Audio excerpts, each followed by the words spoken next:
Hi friends, welcome to another video. ഇന്ന് നമ്മൾ പഠിക്കുന്ന കെമിക്കൽ മെസ്സേജസ് ഫോർ ഹോമിയോസ്റ്റേസിസ് എന്ന് പറയുന്ന ബയോളജി SSLC ബയോളജിയിലെ മൂന്നാമത്തെ ചാപ്റ്ററാണ് ആന്തര സമസ്ഥിതി പാലനത്തിനായിട്ടുള്ള രാസസന്ദേശങ്ങൾ എന്നുള്ളതാണ് ഈ ഒരു ചാപ്റ്ററിൻ്റെ പേര് പറയുന്നത്. നമ്മൾ 9th സ്റ്റാൻഡേർഡിൽ ഹോമിയോസ്റ്റേസിസിനെ കുറിച്ചിട്ട് ഓൾറെഡി പഠിച്ചിട്ടുണ്ടായിരുന്നു. ആന്തര സമസ്ഥിതി പാലനം എന്ന് പറഞ്ഞിട്ടൊരു chapter already പഠിച്ചിട്ടുണ്ടായിരുന്നു.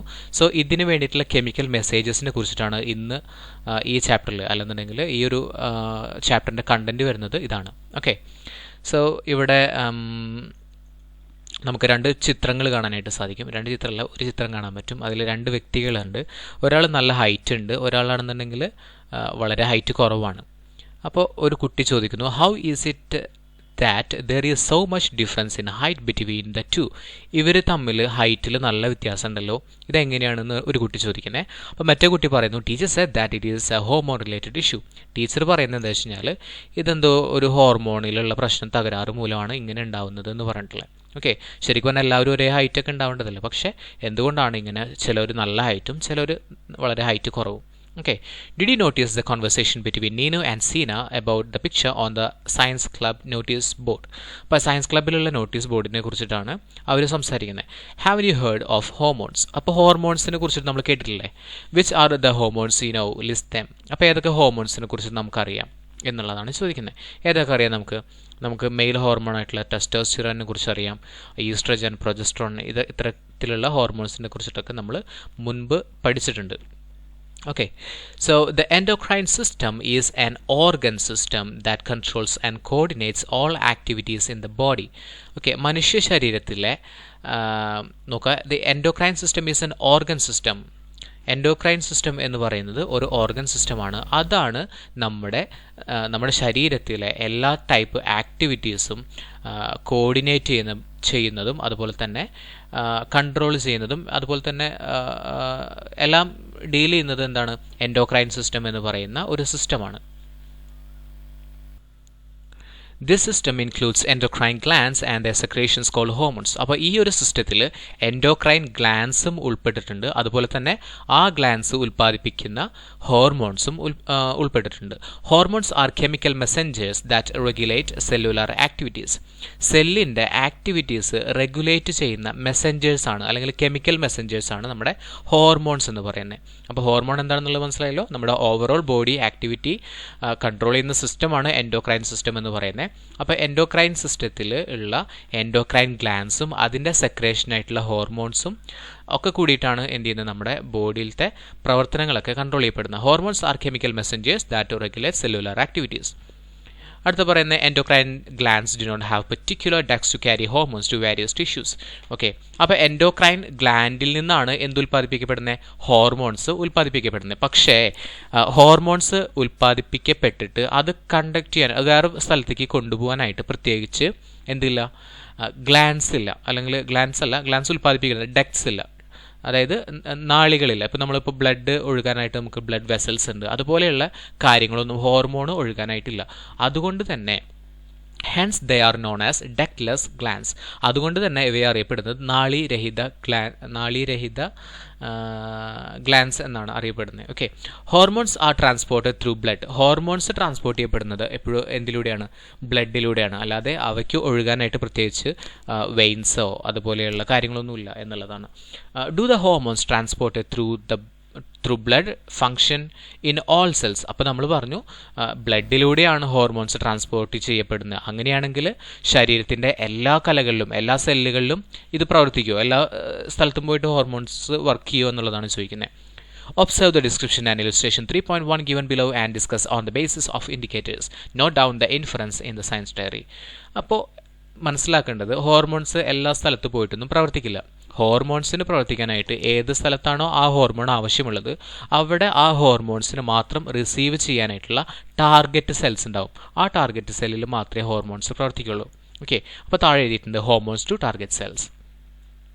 Hormones reach every cell in the body as they are transported by blood. അപ്പോൾ നമ്മൾ പറഞ്ഞു ഡക്ട്ലെസ് ഗ്ലാൻസ് ആണ്, അതായത് അതിന് പ്രത്യേകിച്ച് ഒഴുകാനായിട്ട് പ്രത്യേകിച്ച് നാളികളില്ല, അതുകൊണ്ട് തന്നെ നാളീരഹിത ഗ്ലാൻസ് എന്നാണ് അറിയപ്പെടുന്നത്. ബ്ലഡിലൂടെയാണിത് മറ്റുള്ള സ്ഥലങ്ങളിലേക്ക് റീച്ച് ചെയ്യുന്നത്. അങ്ങനെയാണെങ്കിൽ ശരീരത്തിൻ്റെ എല്ലാ ഭാഗത്തും ഹോർമോൺസ് എത്തുന്നുണ്ട്. പക്ഷേ but each hormone acts only upon those cells which have specific receptors. പ്രത്യേകമായിട്ടുള്ള റിസെപ്റ്റേഴ്സ് ഉള്ള ഗ്രാഹികളുള്ള സ്ഥലങ്ങളിൽ മാത്രമേ ഓരോ ഹോർമോണും പ്രവർത്തിക്കുള്ളൂ. The cells which are acted upon by hormones are the target cell. ഏത് സ്ഥലത്താണോ ഒരു ഹോർമോൺ പ്രവർത്തിക്കുന്നത് അതിനെ പറയുന്നതാണ് അതിൻ്റെ ടാർഗറ്റ് സെൽ എന്നുള്ളത്. ഓക്കെ, അപ്പോൾ ഒരു പിക്ചർ കൊടുത്തിട്ടുണ്ട്, ബ്ലഡ് പാസ് ചെയ്യുന്നത്. പിന്നെ എന്തായിരുന്നു, hormone molecules in the receptor of cell membrane. പിന്നെ hormone molecules, hormone receptors in the cell membrane. Okay, ഇവിടെ നോക്കുക, ഹോർമോൺസ് പാസ് ചെയ്യപ്പെടുന്നതിനെ കുറിച്ചിട്ടാണ് അവിടെ പറയുന്നത്. ബ്ലഡിലൂടെ മറ്റുള്ള സ്ഥലത്തിലേക്ക് അത് ക്യാരി ചെയ്യുന്നതിനെ കുറിച്ചിട്ടാണ് പറയുന്നത്. Only those cells having specific receptors can receive a specific hormone. ഒരു പ്രത്യേകതരം ഹോർമോണിനെ സ്വീകരിക്കാനായിട്ട് പ്രത്യേക തരത്തിലുള്ള സെല്ലുകൾക്ക് മാത്രമേ കഴിയുള്ളൂ.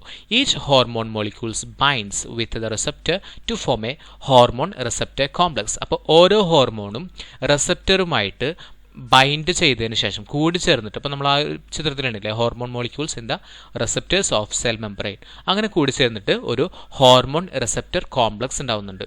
എന്ന് പറഞ്ഞു കഴിഞ്ഞാൽ ഹോർമോൺ ഗ്രാഹി സംയുക്തം ഉണ്ടാവുന്നുണ്ട്. ഫോളോവിങ് ദിസ്, ഇതിനെ തുടർന്ന് enzymes are activated with in the cell and certain changes occur in cellular activities. അപ്പോൾ ഇത് നടക്കുന്ന സമയത്ത് കുറച്ച് എൻസൈംസ് ഉൽപ്പാദിപ്പിക്കപ്പെടുകയും അതുപോലെ തന്നെ സെല്ലുലാർ ആക്ടിവിറ്റീസിൽ കുറച്ച് ചേഞ്ച് ഉണ്ടാവുകയും ചെയ്യുന്നുണ്ട്.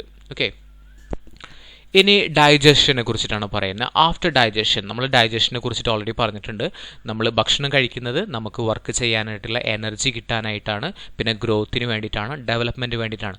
അപ്പോൾ നമ്മൾ ഭക്ഷണം കഴിച്ചു കഴിഞ്ഞാൽ അതിൽ നിന്ന് ഉൽപ്പാദിപ്പിക്കപ്പെടുന്നത്, നമ്മളിപ്പോൾ ഭക്ഷണം ചോറ് കഴിച്ചെന്ന് വെച്ചാൽ ഇത് എല്ലാത്തിൽ നിന്നും ഉൽപ്പാദിപ്പിക്കപ്പെടുന്നത് ഗ്ലൂക്കോസാണ്. ഓക്കെ, നമ്മൾ 9ാം ക്ലാസ്സിൽ പഠിച്ചിട്ടുണ്ടായിരുന്നു, പ്ലാന്റ്സ് ആണെന്നുണ്ടെങ്കിലും എല്ലാ സസ്യങ്ങളാണെങ്കിലും ജന്തുക്കളാണെങ്കിലും ഭക്ഷണം പാകം ചെയ്യുന്നത് സസ്യങ്ങൾ മാത്രമാണ്.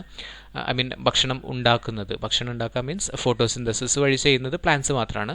അപ്പോൾ ഇനി പ്ലാന്റ്സിൻ്റെ കാര്യം എടുക്കുകയാണെങ്കിൽ പ്ലാന്റ്സ് ഫോട്ടോസിന്തസിസ് വഴി ആഹാരം നിർമ്മിക്കുകയും അത് ഗ്ലൂക്കോസ് ഉൽപ്പാദിപ്പിക്കപ്പെടും. പക്ഷേ ഗ്ലൂക്കോസ് നമ്മുടെ സസ്യങ്ങളിൽ അധികം നേരം നിലനിർത്തില്ല. അതിനെ വേറൊരു ഫോമിൽ സ്റ്റാർച്ചൊക്കെ ആക്കിയിട്ടാണ് മാറ്റിവെക്കുന്നത്. കാരണം ഗ്ലൂക്കോസ് ഈസിലി സൊല്യൂബിൾ ആണ്, പെട്ടെന്ന് അലിഞ്ഞു പോകുന്നത് കൊണ്ട് നമ്മൾ ഗ്ലൂക്കോസിൻ്റെ ഫോമിൽ തന്നെ പ്ലാന്റ്സിൽ കാണപ്പെടാറില്ല. അതേപോലെ തന്നെയാണ് മനുഷ്യന്മാർ ഭക്ഷണം കഴിക്കുമ്പോൾ നടക്കുന്നത്. ഡൈജഷന് ശേഷം ഉൽപ്പാദിപ്പിക്കപ്പെടുന്നത് ഗ്ലൂക്കോസാണ് എന്ന് മനസ്സിലാക്കി വയ്ക്കുക. Okay, you have learned that glucose molecules formed as a result of digestion get absorbed into the blood. അപ്പോൾ നമ്മൾ ഭക്ഷണം ദഹിച്ചതിന് ശേഷം അതിൽ നിന്ന് ഗ്ലൂക്കോസ് ഉൽപ്പാദിപ്പിക്കപ്പെടുകയും ഈ ഉൽപ്പാദിപ്പിക്കപ്പെട്ട ഗ്ലൂക്കോസ് ബ്ലഡിലേക്ക് കലരുകയും ചെയ്യുന്നുണ്ട്. These glucose molecules must reach cells to produce energy. അപ്പോൾ ഈ ഗ്ലൂക്കോസിൻ്റെ മോളിക്യൂൾസ് ബ്ലഡിലൂടെ മറ്റുള്ള സെൽസുകളിൽ എത്തിക്കഴിഞ്ഞാൽ മാത്രമേ എനർജി പ്രൊഡ്യൂസ് ചെയ്യാനായിട്ട് പറ്റുള്ളൂ. The gland called pancreas plays a major role in this activity. അപ്പോൾ ഈ ഒരു ആക്ടിവിറ്റിയിൽ വളരെ ഇമ്പോർട്ടൻ്റ് ആയിട്ടുള്ള ഒരു പങ്ക് വഹിക്കുന്നത് പാൻക്രിയാസ് എന്ന് പറയുന്ന ഒരു ഗ്രന്ഥിയാണ്. Have you tried to understand the role of pancreas in the digestive process? അപ്പോൾ ഡൈജസ്റ്റീവ് പ്രോസസ്സിൽ പാൻക്രിയാസിൻ്റെ പ്രത്യേകത അല്ലെങ്കിൽ അതിൻ്റെ ഒരു ഇമ്പോർട്ടൻസ് എന്താണ് എന്നാണ് ചോദിക്കുന്നത്. അപ്പോൾ അവിടെ പാൻക്രിയാസിൻ്റെ ഒരു പിക്ചർ കൊടുത്തിട്ടുണ്ട്, പിന്നെ അതിലത്തെ ആൽഫ സെല്ലുകളും ബീറ്റ സെല്ലുകളും കൊടുത്തിട്ടുണ്ട്. ഇനി അതിൻ്റെ പിന്നെ ഐൽസ് ഓഫ് ലാംഗ്രാൻസ് കൊടുത്തിട്ടുണ്ട്. അവിടെ താഴെ ഇതിനെ കുറിച്ചിട്ടുള്ള ഡീറ്റെയിൽ ആയിട്ടുള്ള ഇൻഫർമേഷൻ തന്നിട്ടുണ്ട്. Pancreas is the gland that is connected to the duodenum. ഡിയോഡിനത്തിനോട് കണക്ട് ചെയ്തിട്ടുള്ള ഒരു ഗ്ലാൻഡാണ് പാൻക്രിയാസ് എന്ന് പറയുന്നത്. ഇനി ഡിയോഡിനം എന്ന് പറഞ്ഞാൽ എന്തുകൊണ്ടാണ് ദ കണ്ടിന്യൂവേഷൻ ഓഫ് സ്റ്റൊമക്ക്. അതെന്ന് വെച്ചാൽ സ്റ്റൊമക്കിൻ്റെ ഒരു കണ്ടിന്യൂവേഷനാണ് ഈ ഡിയോഡിനം എന്ന് പറയുന്ന ആ ഒരു സംഭവം. നോക്കുക, അവിടെ പിക്ചർ കൊടുത്തിട്ട് നോക്കുക, അതിലൂടെയാണ് അതിൻ്റെ അടുത്തായിട്ടാണ് പാൻക്രിയാസ് കണക്ട് ചെയ്ത് വരുന്നത്. The beta cells in the cell cluster of this gland called islets of Langerhans. Beta സെൽസിൽ പറയുന്നതാണ് ഐലറ്റ്സ് ഓഫ് ലാംഗർഹാൻസ് എന്നുള്ളത്. Produce the hormone insulin. അപ്പോൾ ഈ ഒരു ഗ്ലാൻഡാണ്. ഏത് ഗ്ലാൻഡായിരുന്നു? ബീറ്റ സെല്ലുകളാണ് എന്ത് ഉൽപ്പാദിപ്പിക്കുന്നത്? ഇൻസുലിൻ ഉൽപ്പാദിപ്പിക്കുന്നത്. പിന്നെ produce the hormone insulin and alpha cell produce the hormone glucagon.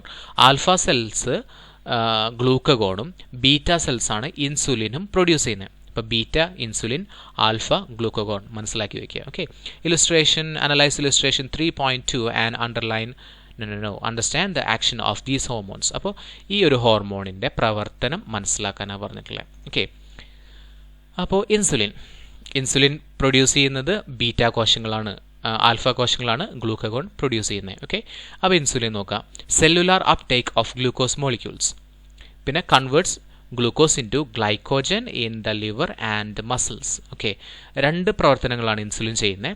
Cellular ആക്ടിവിറ്റീസിനെ കുറച്ചും കൂടി cellular uptake of glucose molecules, സെല്ലുകളിലേക്ക് ഗ്ലൂക്കോസ് എത്തിക്കുന്നത് ഇൻസുലിനാണ്. അതുപോലെ തന്നെ കൺവേർട്സ് ഗ്ലൂക്കോസ് ഇൻറ്റു ഗ്ലൈക്കോജൻ, ഗ്ലൂക്കോസിനെ ഗ്ലൈക്കോജനാക്കി മാറ്റുകയും എവിടെയൊക്കെ ആയിട്ടാണ് മാറ്റുന്ന ലിവറിലും മസിൽസിലും വെച്ചിട്ട് ഗ്ലൂക്കോസിനെ ഗ്ലൈക്കോജനാക്കി മാറ്റുന്നു. ഇനി ഗ്ലൂക്കഗോൺ എന്താ ചെയ്യുന്നത് വെച്ച് കഴിഞ്ഞാൽ converts the glycogen stored in the liver to glucose, ലിവറിൽ സ്റ്റോർ ചെയ്തിട്ടുള്ള ഗ്ലൈക്കോജനെ എടുത്തിട്ട് ഗ്ലൂക്കോസ് ആക്കി മാറ്റുന്നത് ഗ്ലൂക്കഗോൺ ആണ്. പിന്നെ synthesises glucose from amino acid, amino ആസിഡിൽ നിന്ന് ഗ്ലൂക്കോസ് നിർമ്മിക്കുന്നതും ഗ്ലൂക്കഗോണാണ്. അമിനോ ആസിഡ് എന്ന് പറഞ്ഞാൽ നമുക്ക് അറിയാൻ പറ്റും, അമിനോ ആസിഡ് എന്ന് പറയുന്ന പ്രോട്ടീനിൻ്റെ ബിൽഡിംഗ് ബ്ലോക്സ് ആണ് അമിനോ ആസിഡ് എന്ന് പറയുന്നത്. Okay, the normal level of glucose in blood is 70 to 110 milligram per 100 ml. 100 ml രക്തത്തിൽ 70 മുതൽ 110 മില്ലിഗ്രാം വരെയാണ് ശരിക്കും സാധാരണഗതിയിൽ ഗ്ലൂക്കോസ് വേണ്ടത്. Okay, the level of glucose in blood is maintained by the combined action of insulin and glucagon. അപ്പോൾ ഈ ഇൻസുലിനും ഗ്ലൂക്കഗോണും തമ്മിലുള്ള ഒരു കമ്പൈൻഡ് ആക്ഷൻ്റെ ഒരു ഫലമായിട്ടാണ് ഈ 70-110 മില്ലിഗ്രാം എന്ന് പറയുന്ന ഒരു റേഷ്യോയിൽ, അല്ലെങ്കിൽ 70 മുതൽ 110 ഗ്രാം എന്നുള്ള ഒരു അളവിൽ ഗ്ലൂക്കോസ് നിൽക്കുന്നത്. Okay, complete illustration 3.3 by including the production of hormones that regulate the level of glucose. Okay, yes, level of glucose in blood 70 മുതൽ 110 വരെയാണെന്ന് പറഞ്ഞു. 100 ml അതിൽ കൂടിക്കഴിഞ്ഞാൽ ഗ്ലൂക്കഗോണിൻ്റെ പ്രൊഡക്ഷനിലുള്ള മാറ്റം എന്താണ്, ഇൻസുലിൻ്റെ പ്രൊഡക്ഷനിലുള്ള മാറ്റം എന്താണ് എന്നുള്ളതാണ് ചോദ്യം ചോദിച്ചിട്ടുള്ളത്. പിന്നെ ചോദിച്ചിട്ടുള്ളത് ഇത് കുറയുന്ന സമയത്ത് പ്രൊഡക്ഷൻ ഓഫ് ഗ്ലൂക്കഗോണിന് എന്ത് സംഭവിക്കുന്നു, പ്രൊഡക്ഷൻ ഓഫ് ഇൻസുലിന് എന്ത് സംഭവിക്കുന്നു. നിങ്ങളൊന്ന് ആലോചിച്ച് നോക്കിയാൽ എന്താണ് സംഭവിക്കുന്നത് എന്നുള്ളത്. ഓക്കെ, നോക്കിയോ, ഇവിടെ പറയുന്നത് പ്രൊഡക്ഷൻ ഓഫ് ഗ്ലൂക്കഗോൺ, അതായത് ഗ്ലൂക്കോസിൻ്റെ അളവ് ബ്ലഡിൽ കൂടുകയാണെങ്കിൽ ഗ്ലൂക്കഗോണിൻ്റെ അളവ് കുറയുകയാണ് ചെയ്യുന്നത്, ഗ്ലൂക്കഗോണിൻ്റെ അളവ് ഡിക്രീസ് ചെയ്യും. ഇനി പ്രൊഡക്ഷൻ ഓഫ് ഇൻസുലിൻ എന്തുണ്ടാവുന്നത്, ഇൻസുലിൻ്റെ അളവ് കൂടുകയാണ് ചെയ്യുന്നത്. നമുക്കറിയാൻ പറ്റും, ഇപ്പോൾ ഷുഗർ കൂടിക്കഴിഞ്ഞാൽ ആളുകൾക്കൊക്കെ ഷുഗർ കൂടിക്കഴിഞ്ഞാൽ, ഇപ്പോൾ നമ്മുടെ വീട്ടിലുള്ള മുത്തച്ഛന്മാർക്കോ കൂടുതലായിട്ട് കുറച്ച് ഏജ്ഡ് ആയിട്ടുള്ള ആളുകൾക്കാണ് ഷുഗർ വരുന്നത്. ഷുഗർ കൂടിക്കഴിഞ്ഞാൽ നമുക്കറിയാൻ പറ്റും എന്താണ്, ഇൻസുലിൻ കുത്തിവെക്കാനായിട്ട് പോകും. ഓക്കെ, അപ്പോൾ ഷുഗർ കൂടിക്കഴിഞ്ഞാൽ എന്താ വേണ്ടത്, നമുക്ക് ഇൻസുലിനാണ് വേണ്ടത്. ഓക്കെ, അപ്പോൾ പ്രൊഡക്ഷൻ ഓഫ് ഇൻസുലിൻ കൂടും ഷുഗർ കൂടിക്കഴിഞ്ഞാൽ. ഓക്കെ, ഇനി ഷുഗറിൻ്റെ അളവ് കുറവാണെങ്കിലോ നമ്മുടെ ശരീരത്തിൽ ഷുഗറിൻ്റെ അളവ് കുറവാണെന്നുണ്ടെങ്കിൽ ഗ്ലൂക്കഗോണിൻ്റെ ഉൽപ്പാദനം കൂടുകയും അതുപോലെ തന്നെ ഇൻസുലിൻ്റെ ഉൽപ്പാദനം കുറയുകയും ചെയ്യും. ഇത്രയും കാര്യങ്ങളാണ് ഇതിൽ മനസ്സിലാക്കേണ്ടത്. പിന്നീട് പറയുന്നത് ഓക്കെ, വെൻ ഇൻസുലിൻ ഫെയിൽസ്, നമ്മൾ ഇതുവരെ പറഞ്ഞ കാര്യങ്ങൾ തന്നെ അഗെയിൻ പറയുന്നുണ്ട്. How does the deficiency of insulin or the inability of cells to use insulin affect the body. അപ്പോൾ രണ്ട് പ്രശ്നങ്ങളാണ് ഈ പറയുന്ന ഷുഗർ ഉണ്ടാവാനായിട്ടുള്ള കാരണം. ഒന്നെങ്കിൽ ഇൻസുലിൻ ഉൽപ്പാദനത്തിലുള്ള ഡെഫിഷ്യൻസി, എന്തെങ്കിലും അഭാവം, അല്ലെങ്കിൽ ഇൻസുലിൻ്റെ അഭാവം, അല്ലെങ്കിൽ inability to cell to use insulin. ചിലപ്പോൾ ഇൻസുലിൻ ഉൽപ്പാദിപ്പിക്കപ്പെടുന്നുണ്ടായിരിക്കും ആ ഒരു ആളുടെ ശരീരത്തിൽ, പക്ഷേ അത് സെല്ലുകൾക്ക് ഉപയോഗിക്കാൻ പറ്റാതെ വരിക. ഇത്തരം രണ്ട് സിറ്റുവേഷൻസിലാണ് നമുക്ക് ഷുഗർ ഉണ്ടാവാനായിട്ടുള്ള സാധ്യത. Okay, based on the indicators analyse the description given below and write notes in the science diary. Okay, decreased production of insulin due to the destruction of beta cells or the inability of cells to utilize the insulin produced raises the level of glucose in the blood. Okay, ഇപ്പോൾ നമ്മൾ പറഞ്ഞു beta കോശങ്ങളാണ് insulin ഉൽപ്പാദിപ്പിക്കുന്നത്. അപ്പോൾ ഇൻസുലിൻ്റെ ഉൽപ്പാദനത്തിന് ഉള്ള കുറവ്, അതായത് beta കോശങ്ങൾ നശിക്കുന്നത് വഴി ചിലപ്പോൾ ഇൻസുലിൻ്റെ ഉൽപ്പാദനം കുറയാം. അല്ലാന്നുണ്ടെങ്കിൽ ബീറ്റ കോശങ്ങൾ നശിച്ചിട്ടില്ല, ഇൻസുലിൻ നല്ല രീതിയിൽ തന്നെ പ്രൊഡ്യൂസ് ചെയ്യപ്പെടുന്നുണ്ട്. പക്ഷേ ആ പ്രൊഡ്യൂസ് ചെയ്യപ്പെടുന്ന ഇൻസുലിന് ശേഖരിക്കാൻ അല്ലെങ്കിൽ കളക്ട് ചെയ്യാനായിട്ടുള്ള കഴിവ് ആ സെല്ലുകൾക്ക് നശിച്ചു കഴിഞ്ഞാലും എന്തുണ്ടാവാനായിട്ടുള്ള സാധ്യതയുണ്ട്, നമ്മുടെ ബ്ലഡിൽ ഗ്ലൂക്കോസിൻ്റെ അളവ് കൂടാനായിട്ടുള്ള സാധ്യതയുണ്ട്. അപ്പോൾ രണ്ട് കാര്യങ്ങളാണ് പറഞ്ഞത്. ഒന്നുകിൽ ബീറ്റാ കോശങ്ങൾ നശിച്ചു പോവുക, അല്ലെങ്കിൽ ഉൽപ്പാദിപ്പിക്കപ്പെടുന്ന ഇൻസുലിൻ മറ്റുള്ള സെൽസിന് ഉപയോഗിക്കാൻ പറ്റാതെ വരിക. അപ്പോൾ ഈ കേസുകളിൽ നമ്മുടെ ഗ്ലൂക്കോസ് കൂടാനായിട്ടുള്ള സാധ്യതയുണ്ട്, നമ്മുടെ ബ്ലഡിൽ ഗ്ലൂക്കോസ് കൂടും. Excess glucose in the blood is expelled through urine. അപ്പോൾ നമ്മുടെ ശരീരത്തിൽ കൂടുതലായിട്ട് വരുന്ന അല്ലെങ്കിൽ ബ്ലഡിൽ കൂടുതലായിട്ട് വരുന്ന ഗ്ലൂക്കോസ് നോർമലി യൂറിനിലൂടെയാണ് പുറത്തേക്ക് പോകുന്നത്. Normally there is no glucose in urine. സാധാരണഗതിയിൽ യൂറിനിൽ ഗ്ലൂക്കോസ് ഉണ്ടാവാറില്ല. Diabetes is clinically referred to as a condition when the level of glucose before breakfast is above 126 milligram per 100 ml. അതായത് ഡയബറ്റീസ് എന്ന് പറയുന്നത് clinically refer ചെയ്യപ്പെടുന്നത്, അതായത് ഡോക്ടേഴ്സിൻ്റെ ഒരു ഭാഷയിൽ പറയുകയാണെങ്കിൽ രാവിലത്തെ ഭക്ഷണം കഴിക്കുന്നതിന് മുൻപ് 126 മില്ലിഗ്രാം 100 ml ബ്ലഡിൽ 126 മില്ലിഗ്രാം ഗ്ലൂക്കോസ് നമ്മുടെ ബ്ലഡിൽ ഉണ്ടെന്നുണ്ടെങ്കിൽ അതിനർത്ഥം ഡയബറ്റീസ് ആണെന്നാണ്. ഡയബറ്റീസ് എന്ന് പറഞ്ഞാൽ ഷുഗർ ഉണ്ട് എന്നുള്ളതാണ്. ഓക്കെ, അപ്പോൾ ഇതിൻ്റെ പ്രത്യേകതകൾ എന്തൊക്കെയാണ്, എങ്ങനെയൊക്കെയാണ് അതിൻ്റെ സിംറ്റംസ് വരുന്ന ലക്ഷണങ്ങൾ? ഇൻക്രീസ്ഡ് അപ്പറ്റൈറ്റ്, ഭയങ്കരമായിട്ടുള്ള വിശപ്പ് ഉണ്ടാവും. ആൻഡ് തേഴ്സ്റ്റ്, നല്ല ദാഹം ഉണ്ടാവും. ആൻഡ് ഫ്രീക്വൻറ്റ് യൂറിനേഷൻ, ഇടയ്ക്കിടയ്ക്ക് യൂറിൻ പാസ് ചെയ്യാനായിട്ട് തോന്നും. നമ്മൾ നേരത്തെ പറഞ്ഞു, നമ്മുടെ ശരീരത്തിൽ ഗ്ലൂക്കോസിൻ്റെ അളവ് കൂടിക്കഴിഞ്ഞാൽ അത് പുറത്തേക്ക് കളയുന്നത് യൂറിൻ മുഖാന്തരമാണ്. അങ്ങനെയാണെങ്കിൽ യൂറിൻ ഇടയ്ക്കിടയ്ക്ക് ഫ്രീക്വൻ്റ് ആയിട്ട് യൂറിനേഷനുള്ള ടെൻഡൻസി ഉണ്ടാവും. Are the major symptoms of diabetes. അപ്പോൾ ഇതൊക്കെയാണ് മേജർ ആയിട്ടുള്ള സിംറ്റംസ്. അപ്പോൾ ശ്രദ്ധിക്കാം, നല്ല വിശപ്പും നല്ല ദാഹവും ഇടയ്ക്കിടയ്ക്ക് യൂറിനേഷനൊക്കെ ഉണ്ടെന്നുണ്ടെങ്കിൽ അതിനർത്ഥം ഡയബറ്റീസ് ആവാനായിട്ടുള്ള സാധ്യതയുണ്ട്. പക്ഷെ നോർമലി ചെറിയ കുട്ടികൾക്കൊന്നും ഡയബറ്റീസിനുള്ള സാധ്യത വളരെ കുറവാണ്. ബീറ്റാ കോശങ്ങൾ നശിക്കുന്നത് കുറച്ച് ഏജ്ഡായി കഴിഞ്ഞാലാണ് സാധാരണ. ഓക്കെ, ഇനി തീരെ വരില്ല എന്നൊന്നുമില്ല കേട്ടോ, ചില സാങ്കേതിക കാരണങ്ങൾ കൊണ്ടൊക്കെ വരാം. Okay, the blood test that precisely determines the level of glucose in blood for 3 months plays a crucial role in the diagnosis of diabetes. അപ്പോൾ ഡയബറ്റീസ് കണ്ടെത്താനായിട്ട് 3 മാസത്തിലുള്ള ഒരു ബ്ലഡ് ടെസ്റ്റ് ഉണ്ട്. അത് ചെയ്ത് കഴിഞ്ഞാൽ നമുക്ക് നല്ല രീതിയിൽ ഈ ഡയബറ്റീസ് ഡയഗ്നോസ് ചെയ്യാനായിട്ട് പറ്റും. ഡയഗ്നോസ് ചെയ്യുന്ന വെച്ചാൽ കണ്ടെത്തുക, ഇത് അസുഖമുണ്ടോ എന്നുള്ളത് കണ്ടെത്താനായിട്ട് പറ്റും. Okay, plan and conduct a Benedict test to detect the presence of glucose in urine with the help of your teacher. അപ്പോൾ നമ്മൾ പറഞ്ഞു, സാധാരണഗതിയിൽ യൂറിനിൽ ഗ്ലൂക്കോസ് ഉണ്ടാവില്ല. ഓക്കെ, സാധാരണഗതിയിൽ യൂറിനിൽ ഗ്ലൂക്കോസ് ഉണ്ടാവില്ല. പക്ഷേ ഈ പറയുന്ന ഡയബറ്റീസ് പേഷ്യൻസിനാണ് ഗ്ലൂക്കോസ് യൂറിനിൽ ഉണ്ടാവുന്നത്. അപ്പോൾ ഒന്ന് ടെസ്റ്റ് ചെയ്യാം. എങ്ങനെയാണ് ടെസ്റ്റ് ചെയ്യുന്നത്?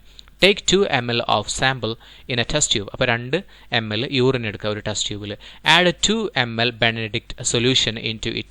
2 മില്ലി ബെനഡിക്ട് സൊല്യൂഷൻ അതിലേക്ക് ഒഴിക്കുക. ഹീറ്റ് ഫോർ 2 minutes, എന്നിട്ട് 2 മിനിറ്റ് ചൂടാക്കുക. Observe the change in colour. Formulate your inference by comparing the glucose indicator on the reagent bottle. എന്നിട്ട് റിയേജൻറ്റ് ബോട്ടിലുണ്ടാവും, അപ്പോൾ അതിൽ എഴുതിയിട്ടുണ്ടാവും ഇങ്ങനെ ഇത്ര ബെനഡിക്ട് ലൈനിൽ അതിൻ്റെ ഇതിൽ എഴുതിയിട്ടുണ്ടാവും ഇത്ര കളർ ആവുകയാണെന്നുണ്ടെങ്കിൽ അതിനർത്ഥം ഇത്രത്തോളം ഗ്ലൂക്കോസ് ഉണ്ട് എന്നുള്ളതാണ്. അപ്പോൾ ഗ്ലൂക്കോസിൻ്റെ പ്രസൻസ് നമുക്ക് കണ്ടെത്താനായിട്ട് സാധിക്കും. ഓക്കെ, പിന്നെ പറയുന്ന regulation of metabolism. The anabolic and catabolic process taking place in the body are commonly referred as metabolism. Okay, metabolic activities are also under the control of hormones. നമ്മൾ ഈ പറയുന്ന ഭക്ഷണം കഴിച്ചിട്ട് അതിനെ ദഹിക്കുന്ന ആ സംഭവത്തിനെയാണ്, ദഹന പ്രക്രിയനെയാണ് നമ്മൾ മെറ്റബോളിസം എന്ന് പറയുന്നത്. മെറ്റബോളിക് ആക്ടിവിറ്റീസും എന്തിൻ്റെ കൺട്രോളിലാണ് നടക്കുന്നത്? ഹോർമോണിൻ്റെ കൺട്രോളിലാണ് നടക്കുന്നത്. The thyroid gland is the main endocrine gland that controls the metabolic activities. അപ്പോൾ തൈറോയിഡ് ഗ്രന്ഥിയാണ്, തൈറോയിഡ് ഗ്ലാൻഡാണ് എൻഡോക്രൈൻ സിസ്റ്റത്തിലെ തന്നെ ഒരു മെയിൻ ആയിട്ടുള്ള ഗ്ലാൻഡാണ്. ഇതാണ് മെറ്റബോളിക് ആക്ടിവിറ്റീസ് കൺട്രോൾ ചെയ്യപ്പെടുന്നത്. Okay, observe figure 3.2 and find out the position of the thyroid gland. അപ്പോൾ 3.2 figure നോക്കിക്കഴിഞ്ഞാൽ അതിൽ കാണാൻ പറ്റും തൈറോയിഡ് ഗ്ലാൻഡിൻ്റെ പൊസിഷൻ എവിടെയാണ് എന്നുള്ളത്. Okay, the thyroid gland secretes 2 hormones. അപ്പോൾ 2 തരത്തിലുള്ള ഹോർമോൺസാണ് തൈറോയിഡ് ഗ്ലാൻഡ് ഉൽപ്പാദിപ്പിക്കപ്പെടുന്നത്. ഏതൊക്കെയാണ്? തൈറോക്സിനും ആൻഡ് കാൽസിറ്റോണിൻ. തൈറോക്സിനും കാൽസിറ്റോണിനും ആണ് ഉൽപ്പാദിപ്പിക്കപ്പെടുന്ന hormones. Okay, pay attention to the function of thyroxine listed below. Okay, തൈറോക്സിൻ്റെ ഫങ്ഷൻസ് എന്തൊക്കെയാണെന്നാണ് താഴെ കൊടുത്തിട്ടുള്ളത്. ഇൻക്രീസസ് എനർജി പ്രൊഡക്ഷൻ ഇൻക്രീസ് ചെയ്യുന്നുണ്ട്, എനർജി ഉൽപ്പാദനം കൂട്ടുന്നുണ്ട്. Raises the rate of metabolism എന്ന് വെച്ചാൽ ഉപാപചയ നിരക്ക് എന്ന് പറഞ്ഞാൽ ഭക്ഷണം ദഹിക്കുന്ന ആ നിരക്ക് കൂട്ടുന്നുണ്ട്. Accelerate the growth and development of the brain in the fetal stage and infancy. ഭ്രൂണാവസ്ഥയിലും പിന്നെ ശൈശവ കാലഘട്ടത്തിലും കുട്ടികളിൽ തലച്ചോറിൻ്റെ വളർച്ചയൊക്കെ കൺട്രോൾ ചെയ്യുന്നത് ഈ പറഞ്ഞ തൈറോക്സിനാണ്. പിന്നെ റെഗുലേറ്റ് ഗ്രോത്ത് ഇൻ ചിൽഡ്രൻ, കുട്ടികളിൽ വളർച്ച നിയന്ത്രിക്കുന്നതും തൈറോക്സിനാണ്. How does the rise or fall of the thyroxine level affect the body? അപ്പോൾ തൈറോക്സിൻ ലെവൽ എന്ത് സാധനമാണെന്നുണ്ടെങ്കിലും ശരീരത്തിൽ കൂടിയാലും കുറഞ്ഞാലും പ്രശ്നമാണ്. അപ്പോൾ കൂടിക്കഴിഞ്ഞാൽ എന്തൊക്കെ പ്രശ്നം ഉണ്ടാകുന്നത്? Analyse the description given below on the basis of indicators and prepare notes in the science diary.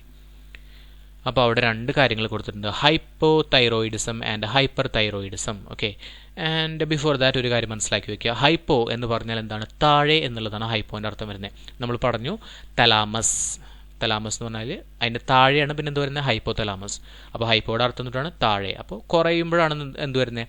Hypo എന്ന് പറയുന്നത് എന്ന് മനസ്സിലാക്കി വെക്കുക. ഓക്കെ, ഇനി ഹൈപ്പോ തൈറോയിഡിസം എന്താണെന്ന് പറയുന്നത്, this is A condition in which the production of thyroxine decreases. അപ്പോൾ തൈറോക്സിൻ്റെ പ്രവർത്തനം അല്ലെങ്കിൽ ഉൽപ്പാദനം കുറയുന്നതാണ്. പ്രവർത്തനമല്ല, തൈറോക്സിൻ്റെ ഉൽപ്പാദനം കുറയുന്ന അവസ്ഥയാണ് ഈ ഒരു ഹൈപ്പോ തൈറോയിഡിസത്തിലേക്ക് നയിക്കുന്നത്.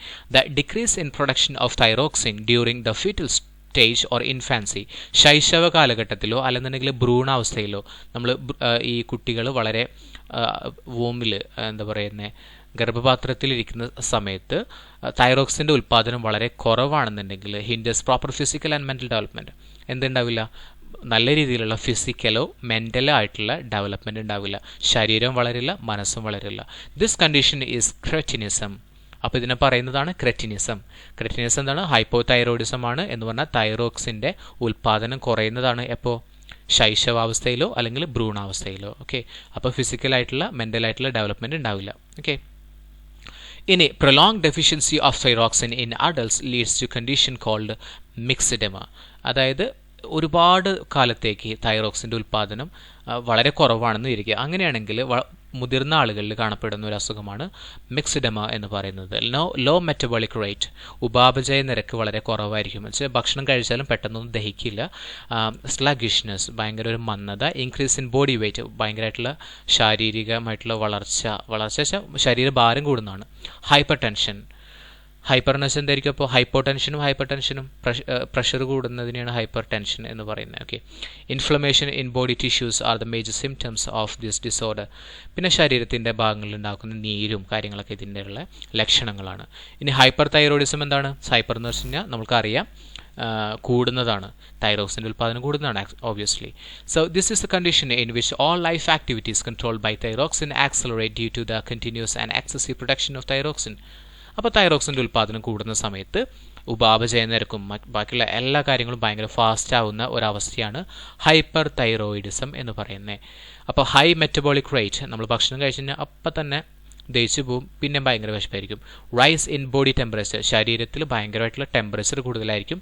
എക്സസീവ് സ്വെറ്റിംഗ്, ഭയങ്കരമായിട്ട് വിയർക്കുക. ഇൻക്രീസ്ഡ് ഹാർട്ട് ബീറ്റ് കൂടുക. വെയ്റ്റ് ലോസ്, ശരീരം വളരെയായിട്ട് ഇങ്ങനെ ഭാരം കുറയുക. Emotional imbalance are the major symptoms. പിന്നെ ഇമോഷണലിയുള്ള ഫീലിങ്സിനൊന്നും കൺട്രോൾ ചെയ്യപ്പെടാൻ പറ്റാതെ വരിക, ഇത്തരത്തിലുള്ള പ്രശ്നങ്ങളൊക്കെയാണ് അതിൽ വരുന്നത്. Next one is goitre. Goitre എന്ന് പറയുന്ന ഒരു അസുഖം ഇപ്പോൾ നമുക്ക് വളരെയധികം റയറാണ്. കാരണം മുൻപൊക്കെ നമുക്ക് ഗോയിറ്റർ വളരെയധികം ഉണ്ടായിരുന്നു, പക്ഷേ ഇപ്പോൾ വളരെ കുറവാണ്. കാരണം എന്ന് വെച്ച് കഴിഞ്ഞാൽ ഗോയിറ്റർ ഉണ്ടാവാനായിട്ടുള്ള കാരണം അയഡിൻ്റെ ഉൽപ്പാദനം കുറവ്, അയഡിൻ്റെ അഭാവത്തിലാണ് ഗോയിറ്റർ ഉണ്ടാവുന്നത്. ഓക്കെ, പക്ഷേ ഇപ്പോൾ നമുക്കറിയാൻ പറ്റും നമ്മൾ കഴിക്കുന്ന ഉപ്പിൽ അയഡിൻ ചേർന്നിട്ടുള്ള ഉപ്പാണ് നമ്മളിപ്പോൾ കഴിക്കുന്നത്. മുൻപ് അയഡിനൊന്നും ആയിരുന്നില്ല, സാധാരണഗതിയിലുള്ള ഉപ്പായിരുന്നു. ഏകദേശം പണ്ടൊക്കെ ഒരു 2 രൂപയോ 1.50 2.50 രൂപയൊക്കെയാണ് ഉപ്പിനുണ്ടായിരുന്നത്. പക്ഷേ ഇപ്പോൾ നമുക്ക് റേറ്റ് ഏകദേശം 6 രൂപയൊക്കെ ആയിട്ടുണ്ട്. 6 രൂപ 14 രൂപയൊക്കെയാണ് ഉപ്പിന് വരുന്നത്. അത് അയഡിൻ ചേർന്നിട്ടുള്ള ഉപ്പാണ്, വളരെ നൈസായിട്ടുള്ള ഉപ്പാണ് ഇപ്പം നമുക്ക് കിട്ടുന്നത്. ഓക്കെ, അപ്പോൾ അതുകൊണ്ട് തന്നെ ഗോയിറ്ററിൻ്റെ ഒരു സാധ്യത വളരെ കുറവാണ്. ഓക്കെ, എന്താണെന്ന് നോക്കാം. Goitre, iodine is essential for the production of thyroxine. അപ്പോൾ തൈറോക്സിൻ്റെ ഉൽപ്പാദനത്തിന് വളരെ ഇമ്പോർട്ടൻ്റ് ആയിട്ടുള്ള ഒരു ഘടകമാണ് അയഡിൻ എന്ന് പറയുന്നത്. The production of thyroxine is blocked in the absence of iodine. അയഡിൻ്റെ ഉൽപ്പാദനം കുറയുമ്പോൾ തീർച്ചയായിട്ടും തൈറോക്സിൻ്റെ പ്രൊഡക്ഷൻ ബ്ലോക്ക് ആവും. Okay, in an attempt to produce more thyroxine, പക്ഷേ തൈറോക്സിൻ കൂടുതൽ ഉൽപ്പാദിപ്പിക്കാൻ വേണ്ടിയിട്ട് the thyroid gland enlarges, thyroid gland എന്ത് ചെയ്യും? വലുതാവും. This condition is called goitre. അപ്പോൾ ഗോയിറ്റർ എന്ന് പറഞ്ഞാൽ തൊണ്ടയിൽ ഒരു മുഴ ഉണ്ടാവുന്നതാണ്. ആ മുഴ എന്ന് പറഞ്ഞാൽ എന്താണ് ശരിക്കും? അത് നമ്മുടെ തൈറോയിഡ് ഗ്ലാൻഡ് തന്നെയാണ്. തൈറോയിഡ് ഗ്ലാൻഡിന് തൈറോക്സിൻ കിട്ടാതെ വരുമ്പോൾ അത് കൂടുതലായിട്ട് ലഭിക്കാനായിട്ട് ഇതിങ്ങനെ വലുതാവും. അങ്ങനെയാണ് നമ്മുടെ ഗോയിറ്റർ ഉണ്ടാവുന്നത്. ഓക്കെ. പിന്നെ റെഗുലേഷൻ ഓഫ് കാൽഷ്യം. കാൽഷ്യത്തിൻ്റെ റെഗുലേഷനാണ് നമ്മുടെ ശരീരത്തിൽ കാൽഷ്യത്തിൻ്റെ റെഗുലേഷൻ. നമുക്കറിയാം, കുറച്ച് ഏജ്ഡായി കഴിഞ്ഞാൽ കാൽഷ്യത്തിൻ്റെ അളവ് വളരെയായിട്ട് കുറഞ്ഞു പോകും. അതുകൊണ്ട് തന്നെ നമ്മൾ പരസ്യം കണ്ടിട്ടുണ്ടാവും, ഹോർലിക്സ്, സ്ത്രീകൾക്ക് വേണ്ടി ഹോർലിക്സ്, കാൽഷ്യം അടങ്ങിയിട്ടുള്ള ഹോർലിക്സ് എന്നൊക്കെ പറഞ്ഞിട്ട്, പിന്നെ കാൽഷ്യം സാൻഡോസ് എന്ന് പറഞ്ഞിട്ട്.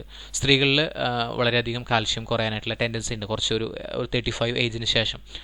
അപ്പോൾ കാൽഷ്യത്തിൻ്റെ അളവ് വളരെ ഇമ്പോർട്ടൻ്റ് ആണ്. കാൽഷ്യമാണ് നമ്മുടെ എല്ലിനും പല്ലിനൊക്കെ നല്ല രീതിയിലുള്ള ശക്തിയൊക്കെ തരുന്നത്. അപ്പോൾ കാൽഷ്യം കുറവായി കഴിഞ്ഞാൽ പല്ല് പൊട്ടിപ്പോവുക, അതുപോലെ തന്നെ എല്ലൊക്കെ പൊട്ടിപ്പോകുന്നൊക്കെ ഒരു അവസ്ഥ ഉണ്ടാവാനായിട്ടുള്ള സാധ്യതയുണ്ട്. So regulation of calcium, regulation of level of calcium. Okay.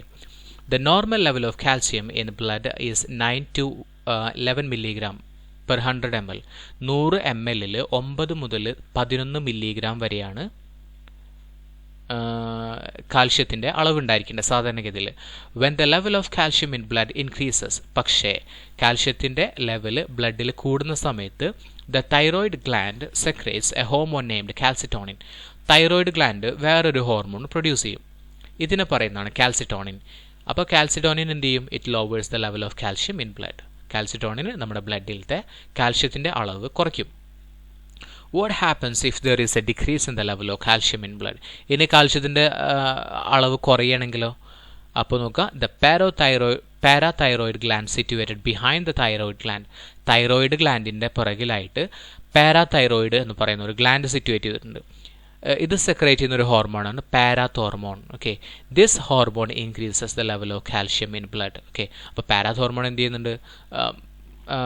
ഇതിൻ്റെ കാൽഷ്യത്തിൻ്റെ അളവ് കൂട്ടുന്നുണ്ട്. The action of parathormone and calcitonin is antagonistic. Antagonistic എന്ന് വെച്ചാൽ ഒരെണ്ണത്തിന് എതിരായിട്ടാണ് മറ്റത് പ്രവർത്തിക്കുന്നത്. ഒരെണ്ണം കൂടിക്കഴിഞ്ഞാൽ മറ്റത് കൂടും, ഇത് കുറഞ്ഞു കഴിഞ്ഞാൽ അങ്ങനെയുള്ള ഒരു രീതിയിലാണ് ഇത് വർക്ക് ചെയ്യുന്നത്. അപ്പോൾ താഴെ ഒരു ഇല്ലുസ്ട്രേഷൻ കൊടുത്തിട്ടുണ്ട്. Analyse illustration 3.4 showing how the action of these hormones maintains the level of calcium in blood. Prepare notes. Okay. Parathyroid ഗ്ലാൻഡിൻ്റെ പിക്ചർ കൊടുത്തിട്ടുണ്ട് അവിടെ. ജസ്റ്റ് ഒന്ന് നോക്കുക. Parathyroid gland. ഓക്കെ. കണ്ട, കുഞ്ഞിയ സംഭവമാണ്. തൈറോയിഡ് ഗ്ലാൻഡിൻ്റെ പുറകിലായിട്ട് ചെറിയൊരു സംഭവമാണ്. ഓക്കെ. ഇത് ആക്ച്വലി ഇത് വളരെ ചെറുതാണ് കേട്ടോ. ഈ തൈറോയിഡ് ഗ്ലാൻഡ് ആണെങ്കിലും വളരെ ചെറുതാണ്. നമുക്കറിയാൻ പറ്റും, നമ്മുടെ കഴുത്തിൽ നോക്കിയാൽ ഏകദേശം ഒരു ഐഡിയ കിട്ടില്ല ആ ഒരു ഭാഗം എത്രത്തോളം ഉണ്ടെന്നുള്ളത്. വളരെ ചെറുതാണ്. Okay. Level of calcium in blood എന്ന് പറയുന്നത് 9 മുതൽ 11 മില്ലിഗ്രാം പെർ 100 ml ആണെന്ന് പറഞ്ഞു. ഇത് ഇൻക്രീസ് ചെയ്യുന്ന സമയത്ത് thyroid gland secretes calcitonin. Thyroid gland എന്ത് ചെയ്യും? കാൽസിറ്റോണിൻ പ്രൊഡ്യൂസ് ചെയ്യും. ഈ സമയത്ത് കാൽസിറ്റോണിൻ എന്താ ചെയ്യുന്നത്? Prevents the process of mixing of calcium in from bones to blood. അപ്പോൾ കാൽഷ്യത്തിൻ്റെ അളവ് കൂടിക്കഴിഞ്ഞാൽ process of mixing of calcium from bones to blood. സാധാരണഗതിയിൽ ബോണിൽ, നമ്മുടെ എല്ലിൽ നിന്ന് കാൽഷ്യം ബ്ലഡിലേക്ക് കലരാറുണ്ട്. ആ കലരുന്നത് തടയും. അതുമാത്രമല്ല, stores the excess calcium from blood to bones. നമ്മുടെ ബ്ലഡിലുള്ള കാൽഷ്യത്തിനെ എവിടെ സ്റ്റോർ ചെയ്ത് വെക്കും? നമ്മുടെ ബോണിൽ സ്റ്റോർ ചെയ്ത് വെക്കും. ഓക്കെ. അപ്പോൾ കാൽഷ്യത്തിൻ്റെ അളവ് കൂടിക്കഴിഞ്ഞാൽ ആ കാൽഷ്യം എടുത്തിട്ട് ബോണിൽ കൊണ്ടുവയ്ക്കും. ഓക്കെ. ബോണിൽ നിന്ന് ഇങ്ങോട്ട് കലരുന്നത് തടയുകയും ചെയ്യും. ഇനി കാൽഷ്യത്തിൻ്റെ അളവ് കുറവാവുകയാണെങ്കിൽ പാരാതൈറോയിഡ് ഗ്ലാൻഡ് പാരാതോർമോൺ സെക്രേറ്റ് ചെയ്യുകയും ആ പാരാതോർമോൺ എന്ത് ചെയ്യുന്നത്? Reabsorbs calcium from kidneys to blood.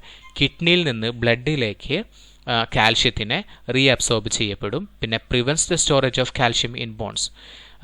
ബോണുകളിൽ, നമ്മുടെ എല്ലുകളിൽ കാൽഷ്യം സ്റ്റോർ ചെയ്ത് വെക്കുന്നത് തടയും. ഇത്രയും കാര്യങ്ങളാണ് ഇതിൽ പറയുന്നത്. Okay. The gland only up to youth. Thymus is an endocrine gland situated behind the sternum. This gland is very active during infancy but constricts as we reach puberty.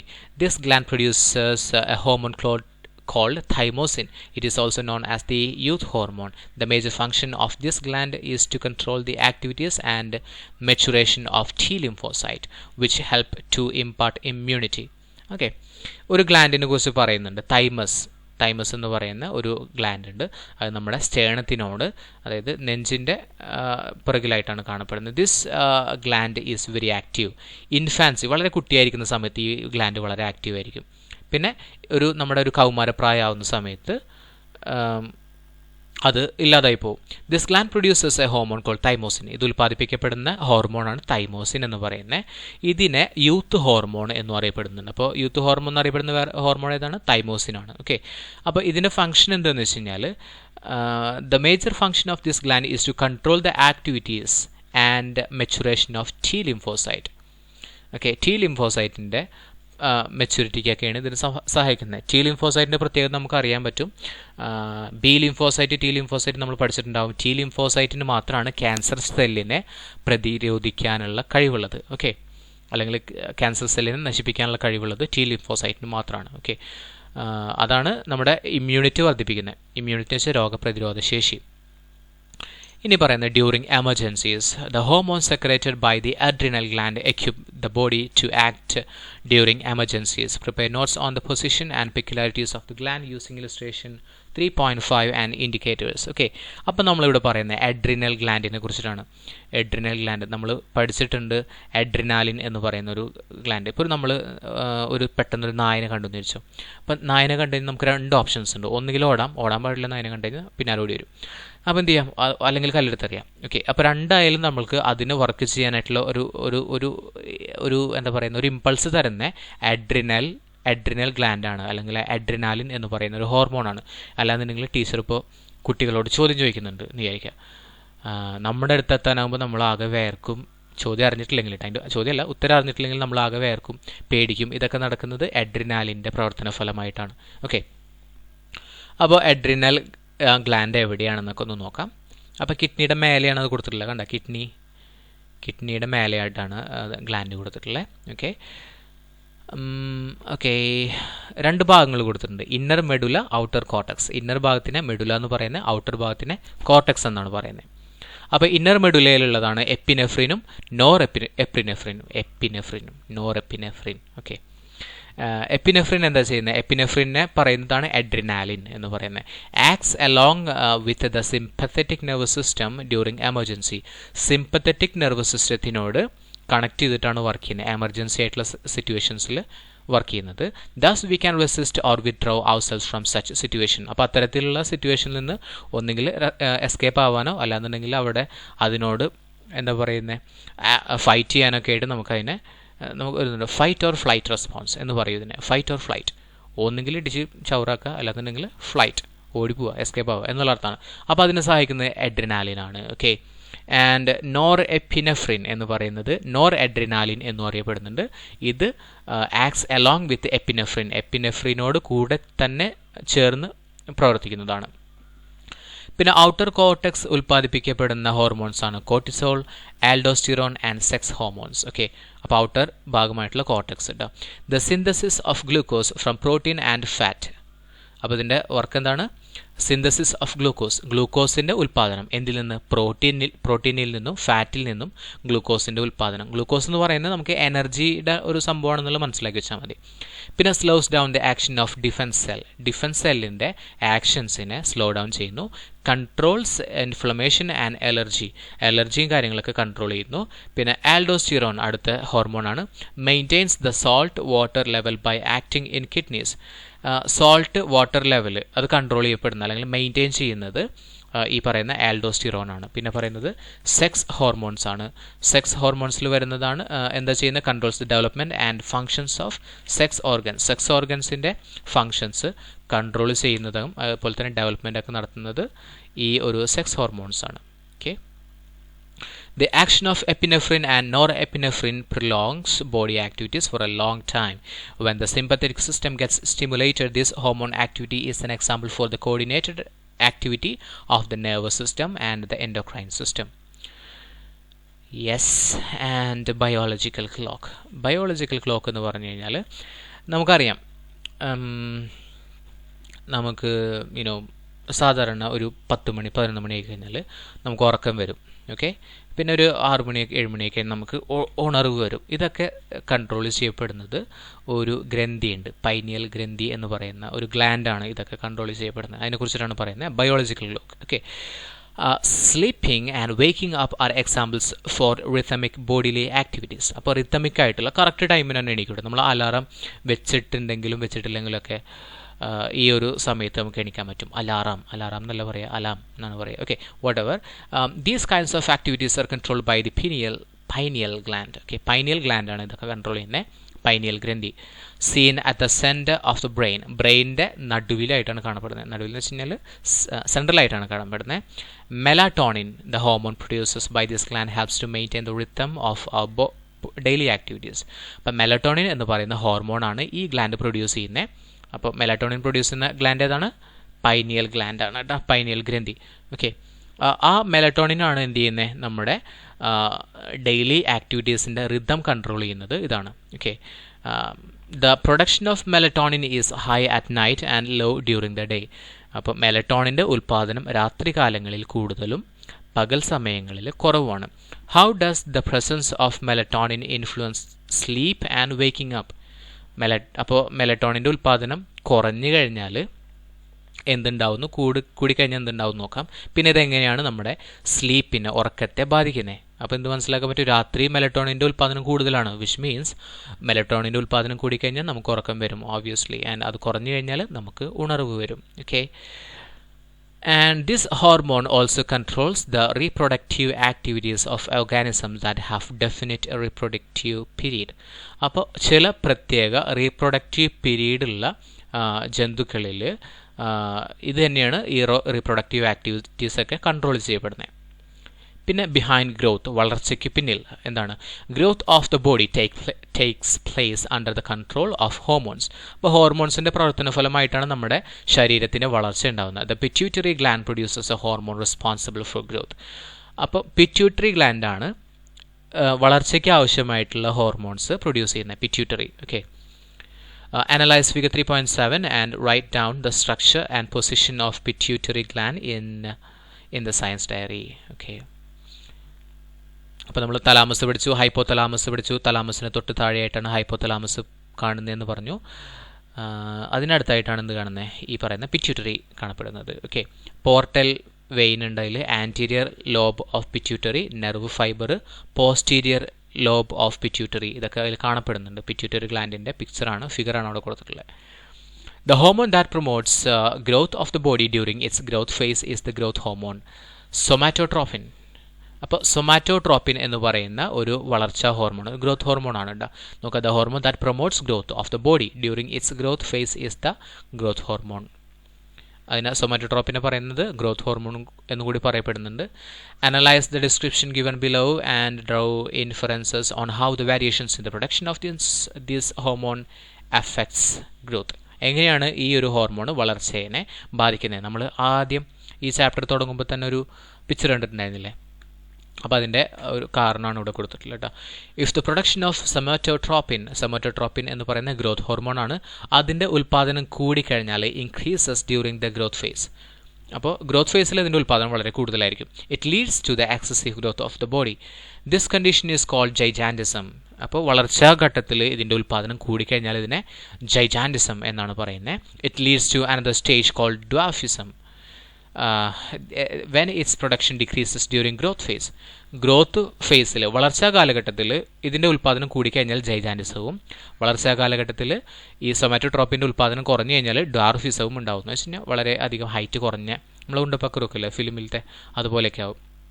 എന്നാലും ഉണ്ടപ്പക്രുവിനെ സംബന്ധിച്ചിടത്തോളം വലിയ കുഴപ്പമൊന്നുമില്ല, ആൾ അത്യാവശ്യം അദ്ദേഹത്തിൻ്റെ കഴിവുകൾ കൊണ്ട് നല്ല ഒരു ലെവലിലെത്തി. So somehow it leads to another stage of dwarfism. Okay, when its production decreases during the growth phase. പിന്നെ acromegaly എന്ന് പറയുന്ന, acromegaly is the condition caused by the excessive production of somatotropin after the growth phase. അപ്പോൾ growth ഫേസിലാണ് സൊമാറ്റോട്രോപ്പിൻ്റെ ഉൽപ്പാദനം കൂടുന്നത്.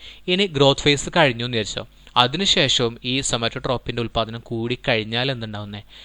ഈ പറയുന്ന acromegaly എന്ന് പറയുന്ന ഒരു ലെവലിലേക്ക് എത്തും. നമ്മുടെ ഒരു WWE ഇന്ത്യക്കാരനായിട്ടുള്ളൊരു ആളില്ലേ, ദ ഗ്രേറ്റ് കാലി എന്ന് പറഞ്ഞിട്ടൊരാൾ, അദ്ദേഹം ഒക്കെ ഈ acromegaly എന്ന് പറയുന്ന ഒരു അവസ്ഥയ്ക്ക് ഉദാഹരണമാണ് കേട്ടോ. അദ്ദേഹത്തിൻ്റെ താടിയിലൊക്കെ നോക്കിക്കഴിഞ്ഞാൽ അറിയാൻ പറ്റും. നോക്കുക, അതിൻ്റെ പ്രത്യേകത എന്തൊക്കെയാണ്? By the excessive production of somatotropin after the growth phase. It is characterised by the growth of the bones on the face, jaws and fingers. വിരൽ, കൈവിരൽ, അതുപോലെ തന്നെ താടി ഉണ്ടല്ലോ, താടിയിലും മുഖമൊക്കെ ഇങ്ങനെ ഭയങ്കരമായിട്ട് ഇങ്ങനെ വലുതാവാനായിട്ട് തുടങ്ങും. കണ്ടോ, നമുക്ക് ആ പിക്ചർ നോക്കിയാൽ തന്നെ കാണാം ആ ഒരു കാലിയുടെ ഒരു ഫേസ് കട്ടില്ല അയാൾക്ക്, an acromegaly affected person. Okay, so the anterior lobe of the pituitary gland produces hormones which regulate the functions of other endocrine glands. അപ്പോൾ ആൻറ്റീരിയർ ലോബ്, പിറ്റ്യൂട്ടറി ഗ്ലാൻഡിൻ്റെ ആൻറ്റീരിയർ ലോബ് പ്രൊഡ്യൂസ് ചെയ്യുന്ന ഹോർമോണ് എന്ത് ചെയ്യുന്നുണ്ട്, മറ്റുള്ള endocrine ഗ്ലാൻസിൻ്റെ ഫങ്ഷൻസും കൂടി control ചെയ്യപ്പെടുന്നുണ്ട് അല്ലെങ്കിൽ regulate ചെയ്യപ്പെടുന്നുണ്ട്. These are tropic hormones. ഇവയെ അറിയപ്പെടുന്നത് ട്രോപ്പിക് ഹോർമോൺസ് എന്നാണ്. Hence the pituitary gland has great significance in the endocrine system. അപ്പോൾ എൻഡോക്രൈൻ സിസ്റ്റത്തിൽ വളരെ ഇമ്പോർട്ടൻ്റ് ആയിട്ടുള്ളൊരു പങ്ക് വഹിക്കുന്നുണ്ട് ആര്, pituitary gland. Okay, Analyze table 3.1 showing the hormones produced by the anterior lobe of the pituitary and write down the inferences in the science diary. Okay, ഏതൊക്കെ hormones ആണ് pituitary secrete ചെയ്യപ്പെടുന്നത് നോക്കാം. Hormones secreted by the anterior lobe of the pituitary gland. Anterior lobe produce ചെയ്യപ്പെടുന്ന, secrete ചെയ്യപ്പെടുന്ന hormones. Okay, thyroid stimulating hormone TSH. നമ്മൾ blood test ചെയ്യുന്ന സമയത്തൊക്കെ TSHും ACTH ഒക്കെ ചെക്ക് ചെയ്യാറുണ്ട്. അപ്പോൾ അതാണ് TSH. Okay, stimulates the activities of the thyroid gland. Thyroid ഗ്ലാൻഡിൻ്റെ ആക്ടിവിറ്റീസിനെ സ്റ്റിമുലേറ്റ് ചെയ്യുന്നത്, കൺട്രോൾ ചെയ്യപ്പെടുന്നതൊക്കെ ഈ TSH ആണ്. പിന്നെ adrenocorticotropic hormone ACTH stimulates the activity of adrenal cortex. അതായത് നമ്മൾ നേരത്തെ പറഞ്ഞ ഈ ഗ്ലാൻസിൻ്റെ ഉൽപ്പാദനവും ഗ്ലാൻഡിൻ്റെ പ്രവർത്തനവും കാര്യങ്ങളൊക്കെ കൺട്രോൾ ചെയ്യുന്നത് ഇത്തരത്തിലുള്ള ഹോർമോൺസ് ആണെന്ന് പറഞ്ഞു. പിന്നെ gonadotropic hormone stimulates the activity of the testis in males and ovaries in females. മെയിൽസിൽ ടെസ്റ്റിസുകളും അതുപോലെ തന്നെ ഫീമെയിൽസ് ഓവറീസിൻ്റെയും പ്രവർത്തനങ്ങൾ കൺട്രോൾ ചെയ്യപ്പെടുന്നത് GTH ആണ്. പിന്നെ STH ഗ്രോത്ത് ഹോർമോണും സമാറ്റോ ട്രോപ്പിക് ഹോർമോണും promotes the growth of the body, ശരീരത്തിൻ്റെ വളർച്ചയ്ക്കായിട്ടുള്ളത്. പ്രോലാക്റ്റിൻ പ്രൊഡക്ഷൻ ഓഫ് മിൽക്ക്, സ്ത്രീകളിലെ മിൽക്കിൻ്റെ പ്രൊഡക്ഷന് സഹായിക്കുന്നത് പ്രോലാക്റ്റിൻ എന്ന് പറയുന്ന ഒരു ഹോർമോണാണ്. ഇനി പറയുന്നത് child birth, breast feeding, maintenance of water balance. The hormones oxytocin and vasopressin, which are secreted from the posterior lobe of the pituitary gland, are produced by special neurosecretory cells of the hypothalamus. The posterior lobe of the pituitary gland stores these hormones and releases into blood when required. Okay, അപ്പോൾ the hormones oxytocin and vasopressin, ഓക്സിറ്റോസിനും വാസോപ്രസിനും എന്ന് പറയുന്ന hormones ഉണ്ട്, which are secreted from the posterior lobe of the pituitary gland. അപ്പോൾ posterior gland, pituitary ഗ്ലാൻഡിൻ്റെ posterior ലോബാണ് ഈ പറയുന്ന hormones secrete ചെയ്യപ്പെടുന്നത്. Are produced by special neuro secretory cells of the hypothalamus. ഇത് പ്രൊഡ്യൂസ് ചെയ്യപ്പെടുന്നത് ഹൈപ്പോതലാമസിലത്തെ പ്രത്യേകം സെല്ലുകളിൽ നിന്നാണ്. ഓക്കെ, ഇനി അവിടെ കൊടുത്തിട്ടുള്ള ഹോർമോണും അതിൻ്റെ ഫംഗ്ഷനും കൊടുത്തിട്ടുണ്ട്. ഓക്സിറ്റോസിൻ എന്താ ചെയ്യുന്നത്, facilitates child birth by stimulating the contraction of smooth muscles in the uterine wall. പിന്നെ ഫെസിലിറ്റേറ്റ്സ് ലാക്ടേഷൻ. ഓക്കെ, ഓക്സിറ്റോസിൻ്റെ പ്രത്യേകത facilitates child birth by stimulating the contraction of smooth muscles in the, അതായത് നമ്മുടെ പൂർണ്ണ ഗർഭം ആയിക്കഴിഞ്ഞാൽ, ഏകദേശം 9 മാസമൊക്കെ കഴിഞ്ഞ് കഴിഞ്ഞാൽ ഈ കുട്ടി പുറത്തേക്ക് വരാനായിട്ട് സഹായിക്കുന്ന അതിനൊരു കോൺട്രാക്ഷൻ വേണം. അതായത് നമ്മുടെ ശരീരത്തിൻ്റെ ഉള്ളിലുള്ള മസിൽസ് കോൺട്രാക്ട് ചെയ്യും, അപ്പോഴാണ് ഈ കുട്ടി പുറത്തേക്ക് വരുന്നത്. അപ്പോൾ അതിനു വേണ്ടിയിട്ടുള്ള സഹായിക്കുന്നത് ഓക്സിറ്റോസിനാണ്. അതേപോലെ തന്നെ ആ ഒരു സമയത്താണ് ആ ഒരു കുട്ടി ഇപ്പോൾ പ്രസവിച്ച് കഴിഞ്ഞാലാണ് എന്ത് വരുന്നത്, ഈ പാലിൻ്റെ ഉൽപ്പാദനമൊക്കെ ഉണ്ടാകുന്നത്. അപ്പോൾ ഫെസിലിറ്റേറ്റ്സ് ലാക്ടേഷൻ. ഓക്കെ, പിന്നെ vasopressin or anti diuretic hormone ADH എന്ന് പറയുന്നത് helps in the reabsorption of water in the kidney. കിഡ്നിയിൽ വെള്ളത്തിൻ്റെ പുനരാഗിരണത്തിന് സഹായിക്കുന്നത് ADH ആണ്. Okay, vasopressin regulates the level of water in the body through the reabsorption of water in kidneys based on the indicators discussed illustration 3.6 given below and write notes in the science diary. Okay, normal level of water in blood, സാധാരണ ബ്ലഡിലുള്ള വാട്ടറിൻ്റെ ലെവലിനേക്കാളും കൂടിക്കഴിഞ്ഞാൽ, വെള്ളത്തിൻ്റെ അളവ് കൂടിക്കഴിഞ്ഞാൽ decreases the production of വാസോപ്രസിൻ്റെ production കുറയുകയും, കുറഞ്ഞു കഴിഞ്ഞാൽ എന്തുണ്ടാവുന്നത്, decreases the reabsorption of water in the kidneys. Okay, അപ്പോൾ റീഅബ്സോർപ്ഷൻ കുറയ്ക്കും. റൈസസ് ക്വാണ്ടിറ്റി ഓഫ് യൂറിൻ്റെ ഉൽപ്പാദനം കൂട്ടും. ഓക്കെ, പിന്നെ ഇത് കുറയുകയാണെങ്കിലോ, നമ്മുടെ വെള്ളത്തിൻ്റെ അളവ് കുറയുകയാണെങ്കിൽ, വെള്ളത്തിൻ്റെ അളവ് കൂടിക്കഴിഞ്ഞാൽ യൂറിൻ്റെ ഉൽപ്പാദനം കുറയും. യൂറിൻ്റെ ഉൽപ്പാദനം കൂടും, റീഅബ്സോർപ്ഷൻ കുറയും. കിഡ്നിയിൽ നിന്ന് വെള്ളം ഇങ്ങോട്ട് റീഅബ്സോർബ് ചെയ്യുന്നത് കുറയും, യൂറിൻ കുറേ ഉണ്ടാവും. ഇനി അതുപോലെ തന്നെ ലെവൽ കുറയുകയാണെങ്കിലോ, വെള്ളത്തിൻ്റെ ലെവൽ ബ്ലഡിൽ കുറയുകയാണെന്നുണ്ടെങ്കിൽ പ്രൊഡക്ഷൻ ഓഫ് വാസോപ്രസിൻ ഇൻക്രീസസ്. വാസോപ്രസിൻ്റെ ഉൽപ്പാദനം കൂടുകയും റീഅബ്സോർപ്ഷൻ കൂടുകയും ചെയ്യും. അപ്പോൾ എന്തുണ്ടാവും, യൂറിൻ്റെ അളവ് കുറയും. അപ്പോൾ ഇത് മനസ്സിലാക്കേണ്ട ഇത്രയേ ഉള്ളൂ. നമ്മുടെ ശരീരത്തിൽ ഇപ്പോൾ രാവിലെ നമ്മൾ എണീച്ചു, നമ്മളൊരു 6 മണിക്ക് എണീച്ചു എന്നിരിക്കുക. നമ്മൾ ഉച്ചവരെ വെള്ളം കുടിച്ചിട്ടില്ല എന്നിരിക്കുക, വെള്ളമൊന്നും കുടിച്ചിട്ടില്ല. ആ സമയത്ത് തീർച്ചയായിട്ടും നമ്മുടെ ശരീരത്തിൽ വെള്ളത്തിൻ്റെ അളവ് വളരെ കുറവായിരിക്കും, ബ്ലഡിൽ വെള്ളത്തിൻ്റെ അളവ് കുറവായിരിക്കും. ഈ സമയത്ത് എന്തായാലും നമ്മുടെ ശരീരത്തിൽ വെള്ളം വേണമല്ലോ. അപ്പോൾ എന്ത് ചെയ്യും, വാസോപ്രസിൻ്റെ ഉൽപ്പാദനം കുറയും. വെള്ളത്തിൻ്റെ അളവ് കുറഞ്ഞു കഴിഞ്ഞാൽ വാസോപ്രസിൻ്റെ ഉൽപ്പാദനം കൂടും. വാസോപ്രസിൻ്റെ ഉൽപ്പാദനം കൂടുന്ന സമയത്ത് എന്താ ചെയ്യുന്നത് വെച്ച് കഴിഞ്ഞാൽ, നമ്മുടെ കിഡ്നികളിൽ വെള്ളമുണ്ടായിരിക്കും. ആ കിഡ്നിയിലുള്ള വെള്ളത്തിനെ എന്ത് ചെയ്യും, ബ്ലഡിലേക്ക് കലർത്തും. വാസോപ്രസിൻ ഉൽപ്പാദനം കൂടിയിട്ട് കിഡ്നിയിലുള്ള വെള്ളത്തിന് നമ്മുടെ ബ്ലഡിലേക്ക് കലർത്തും. അപ്പോൾ അതുകൊണ്ട് തന്നെ എന്തുണ്ടാവില്ല, പിന്നെ യൂറിൻ ഉണ്ടാവില്ല. നല്ല കാര്യമാണത്. ശരിക്കും യൂറിനായി പോകേണ്ട വെള്ളമായിരുന്നു കിഡ്നിയിലുണ്ടായിരുന്ന വെള്ളം. ആ വെള്ളമാണ് നമ്മൾ വെള്ളം കുടിക്കാത്തത് മൂലം എന്തുണ്ടായത്, നമ്മുടെ ശരീരത്തിലേക്ക് വീണ്ടും റീഅബ്സോർബ് ചെയ്യേണ്ടി വന്നത്. അതുകൊണ്ട് എന്ത് ചെയ്യണം, നമ്മൾ അത്യാവശ്യത്തിന് വെള്ളം കുടിക്കണം. ഇനി വെള്ളം കുടിച്ചത് കൂടിക്കഴിഞ്ഞാൽ എന്തെങ്കിലും പ്രശ്നമുണ്ടോ? ഒരു പ്രശ്നമില്ല. എന്ത് ചെയ്യും, വാസോപ്രസിൻ്റെ ഉൽപ്പാദനം കുറയും. അതുപോലെ തന്നെ അപ്പോൾ എന്തുണ്ടാവും വെച്ച് കഴിഞ്ഞാൽ റീഅബ്സോർപ്ഷൻ നടക്കില്ല, കിഡ്നിയിൽ നിന്ന് തിരിച്ച് നമുക്ക് ബ്ലഡിലേക്ക് എടുക്കേണ്ട ആവശ്യമില്ല. അതുപോലെ തന്നെ കൂടിയ അളവിലുള്ള വെള്ളം യൂറിനായിട്ട് പുറന്തള്ളപ്പെടുകയും ചെയ്യും. അപ്പോൾ ഇത് ഇത്രയും കാര്യങ്ങൾ മനസ്സിലാക്കുക. The production of vasopressin is high in summer season. Summer സീസണിൽ വാസോപ്രസിൻ്റെ ഉൽപ്പാദനം വളരെ കൂടുതലായിരിക്കും. കാരണം എന്താണ്, വെള്ളം കുറവായിരിക്കും നമ്മുടെ ശരീരത്തിൽ, ഇതിൻ്റെ നമ്മുടെ ബ്ലഡിൽ. During which water loss is excessive through sweat. ഈ സമ്മർ സീസണിൻ്റെ പ്രത്യേകത വേറൊരു കാര്യം കൂടിയിട്ട്, നല്ല വേർത്തിട്ട് കുറേ വെള്ളം മിസ്സാവുകയും ചെയ്യും.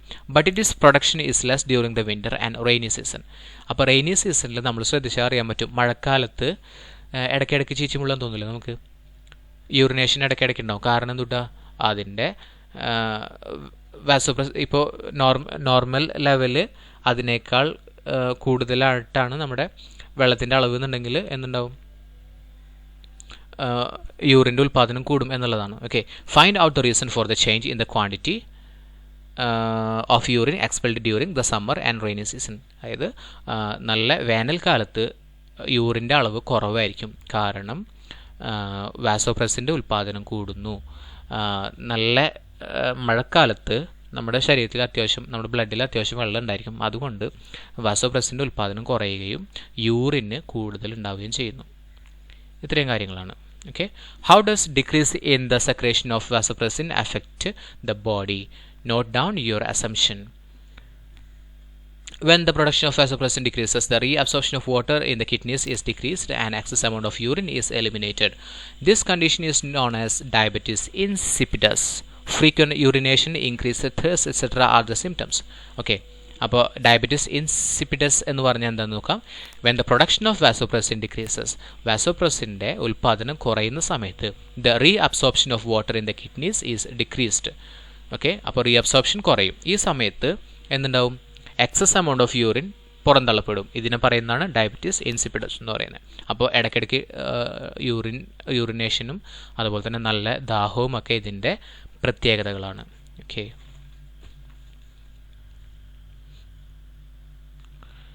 ഇനി പറയുന്ന behind sexual characteristics. The ovary and testis secrete sex hormones. അപ്പോൾ ഓവറിയും ടെസ്റ്റിസും ആണ് സെക്സ് ഹോർമോൺസ് പ്രൊഡ്യൂസ് ചെയ്യപ്പെടുന്നത്. Analyze illustration 3.7 and prepare the table by including hormones, center of production and function. Testosterone, ടെസ്റ്റിസ്, അവിടെ 2 ടെസ്റ്റിസ് കൊടുത്തിട്ടുണ്ട്, പിന്നെ ഓവറി കൊടുത്തിട്ടുണ്ട്. ഇത് ടെസ്റ്റിസ് എന്താണെന്ന് അറിയാലോ. ഇത് ടെസ്റ്റിസ് എന്ന് പറയുന്നത് നമ്മുടെ പുരുഷ ഹോർമോൺ പ്രൊഡ്യൂസ് ചെയ്യുന്ന സംഭവത്തിനാണ് നമ്മൾ ടെസ്റ്റിസ് എന്ന് പറയുന്നത്. ഒരു സംഭവം ഉണ്ടല്ലോ, അതിനെയാണ് ടെസ്റ്റിസ് എന്ന് പറയുന്നത്. ഒരു കാര്യം മനസ്സിലാക്കുക, ടെസ്റ്റിസ് ആണ് നമ്മുടെ സ്പേം പ്രൊഡക്ഷൻ നടക്കുന്നത് ടെസ്റ്റിസിലാണ്.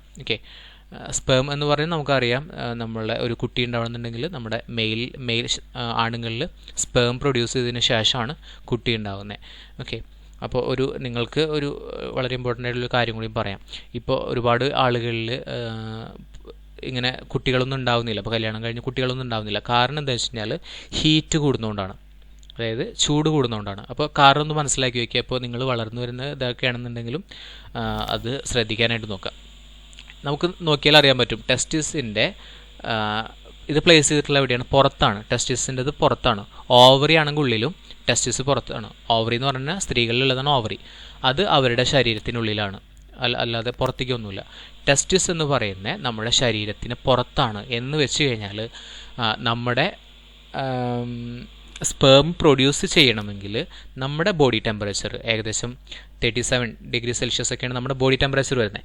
ആ ബോഡി ടെമ്പറേച്ചറിൽ നമ്മുടെ സ്പേം ഉൽപ്പാദിപ്പിക്കപ്പെടില്ല. അതുകൊണ്ട് തന്നെയാണ് എന്ത് ചെയ്തിട്ടുള്ളത്? ഇതിനെ പുറത്ത് വെച്ചിട്ടുള്ളത്. ഇതിനെ പുറത്ത് വെച്ചിട്ടുള്ള കാരണം വെച്ചാൽ നമ്മുടെ ബോഡി ടെമ്പറേച്ചറിൽ നമ്മൾ സ്പേം ഉൽപ്പാദിപ്പിക്കപ്പെടില്ല. അപ്പോൾ അതുകൊണ്ടാണ് ഇതിനെ പുറത്ത് വെച്ചിട്ടുള്ളത്. പക്ഷേ നമ്മുടെ ഭയങ്കര ടൈറ്റ് ആയിട്ടുള്ള ഡ്രസ്സും കാര്യങ്ങളൊക്കെ ധരിക്കുന്ന സമയത്ത് ഇത് ശരീരത്തോട് ഭയങ്കരമായിട്ട് അറ്റാച്ച് ചെയ്ത് കിടക്കപ്പെടുകയും അതുപോലെ തന്നെ ആ ബോഡി ടെമ്പറേച്ചർ ഇതിലേക്ക് ട്രാൻസ്പോർട്ട് ചെയ്യപ്പെടുകയും അതുകൊണ്ട് തന്നെ സ്പേം ഉൽപ്പാദനം തടസ്സപ്പെടുകയും ചെയ്യുന്നു. അങ്ങനെയാണ് ഇത്തരത്തിലുള്ള പ്രശ്നങ്ങൾ ഉണ്ടാകുന്നത്. ഇത് മനസ്സിലാക്കി വെക്കുക, നിങ്ങൾക്ക് എപ്പോഴെങ്കിലുമൊക്കെ ആവശ്യം വരുന്നതാണ്. ഓക്കെ, അതായത് നമ്മൾ കുറേ കാലം കഴിഞ്ഞാൽ പറയാനോ അല്ലെങ്കിൽ ഇത് നോക്കാനൊന്നും ആരും ഉണ്ടാവില്ല. ആ സമയത്ത് നിങ്ങൾ ആകെ ടെൻഷൻ അടിച്ചിട്ട് കാര്യമില്ല, ഇപ്പോൾ തന്നെ ശ്രദ്ധിച്ചാൽ മതിയോ. ഓക്കെ, അപ്പോൾ നമ്മൾ എന്താ പറയുക ടോപ്പിക്ക്. ഓക്കെ, ടെസ്റ്റിസ്. അപ്പോൾ ടെസ്റ്റോസ്റ്റിറോൺ ടെസ്റ്റിസ് ഉൽപ്പാദിപ്പിക്കപ്പെടുന്ന ഒരു സംഭവമാണ് കേട്ടോ. കൺട്രോൾ സെക്കൻഡറി സെക്ഷൽ ക്യാരക്ടേഴ്സ്, അതായത് ചേഞ്ച് ഇൻ വോയിസ്. നമ്മുടെ ഈ ഒരു കൗമാര പ്രായത്തിൽ നിന്ന് കടന്നു കഴിഞ്ഞാൽ നമുക്കറിയാൻ പറ്റും ആണുങ്ങളിൽ ഭയങ്കര ഗുഗു അങ്ങനെയുള്ള സൗണ്ടൊക്കെ വരും. ഭയങ്കര ഒരു ബാസല്ല ബേസ് എന്ന് പറയുന്നത്. നമ്മൾ ബാസ് എന്നാണ് നമ്മൾ പറഞ്ഞ് ശീലിച്ചിട്ടുള്ളത്. ബേസ് എന്ന് പറയുന്നത്. ആ ബേസ് കൂടും. പിന്നെ ഹെയറിൻ്റെ രോമ വളർച്ച ഉണ്ടാവും. നമ്മുടെ ശരീരത്തിൻ്റെ അവിടെ ഇവിടെയൊക്കെ ആയിട്ട് പ്രൈവറ്റ് പ്ലേസിലൊക്കെ ആയിട്ട് ഹെയറിൻ്റെ വളർച്ച ഉണ്ടാവും. ഡെവലപ്മെൻറ്റ് ഓഫ് റീപ്രൊഡക്റ്റീവ് ഓർഗൻസിൻ്റെ വളർച്ച ഉണ്ടാവും. And sperm production. അപ്പോൾ സ്പേം പ്രൊഡക്ഷൻ വളരെ ഇമ്പോർട്ടൻ്റ് ആയിട്ടുള്ള കാര്യമാണ്. 37 ഡിഗ്രി സെൽഷ്യസിൽ സ്പേം പ്രൊഡ്യൂസ് ചെയ്യപ്പെടില്ല എന്ന് പറഞ്ഞാൽ ശരീരത്തിൻ്റെ ടെമ്പറേച്ചറിൽ സ്പേം പ്രൊഡ്യൂസ് ചെയ്യപ്പെടില്ല. അതുകൊണ്ട് വളരെ ഇറുകിയിട്ടുള്ള ഡ്രസ്സൊക്കെ അധികം ധരിക്കാതിരിക്കുക.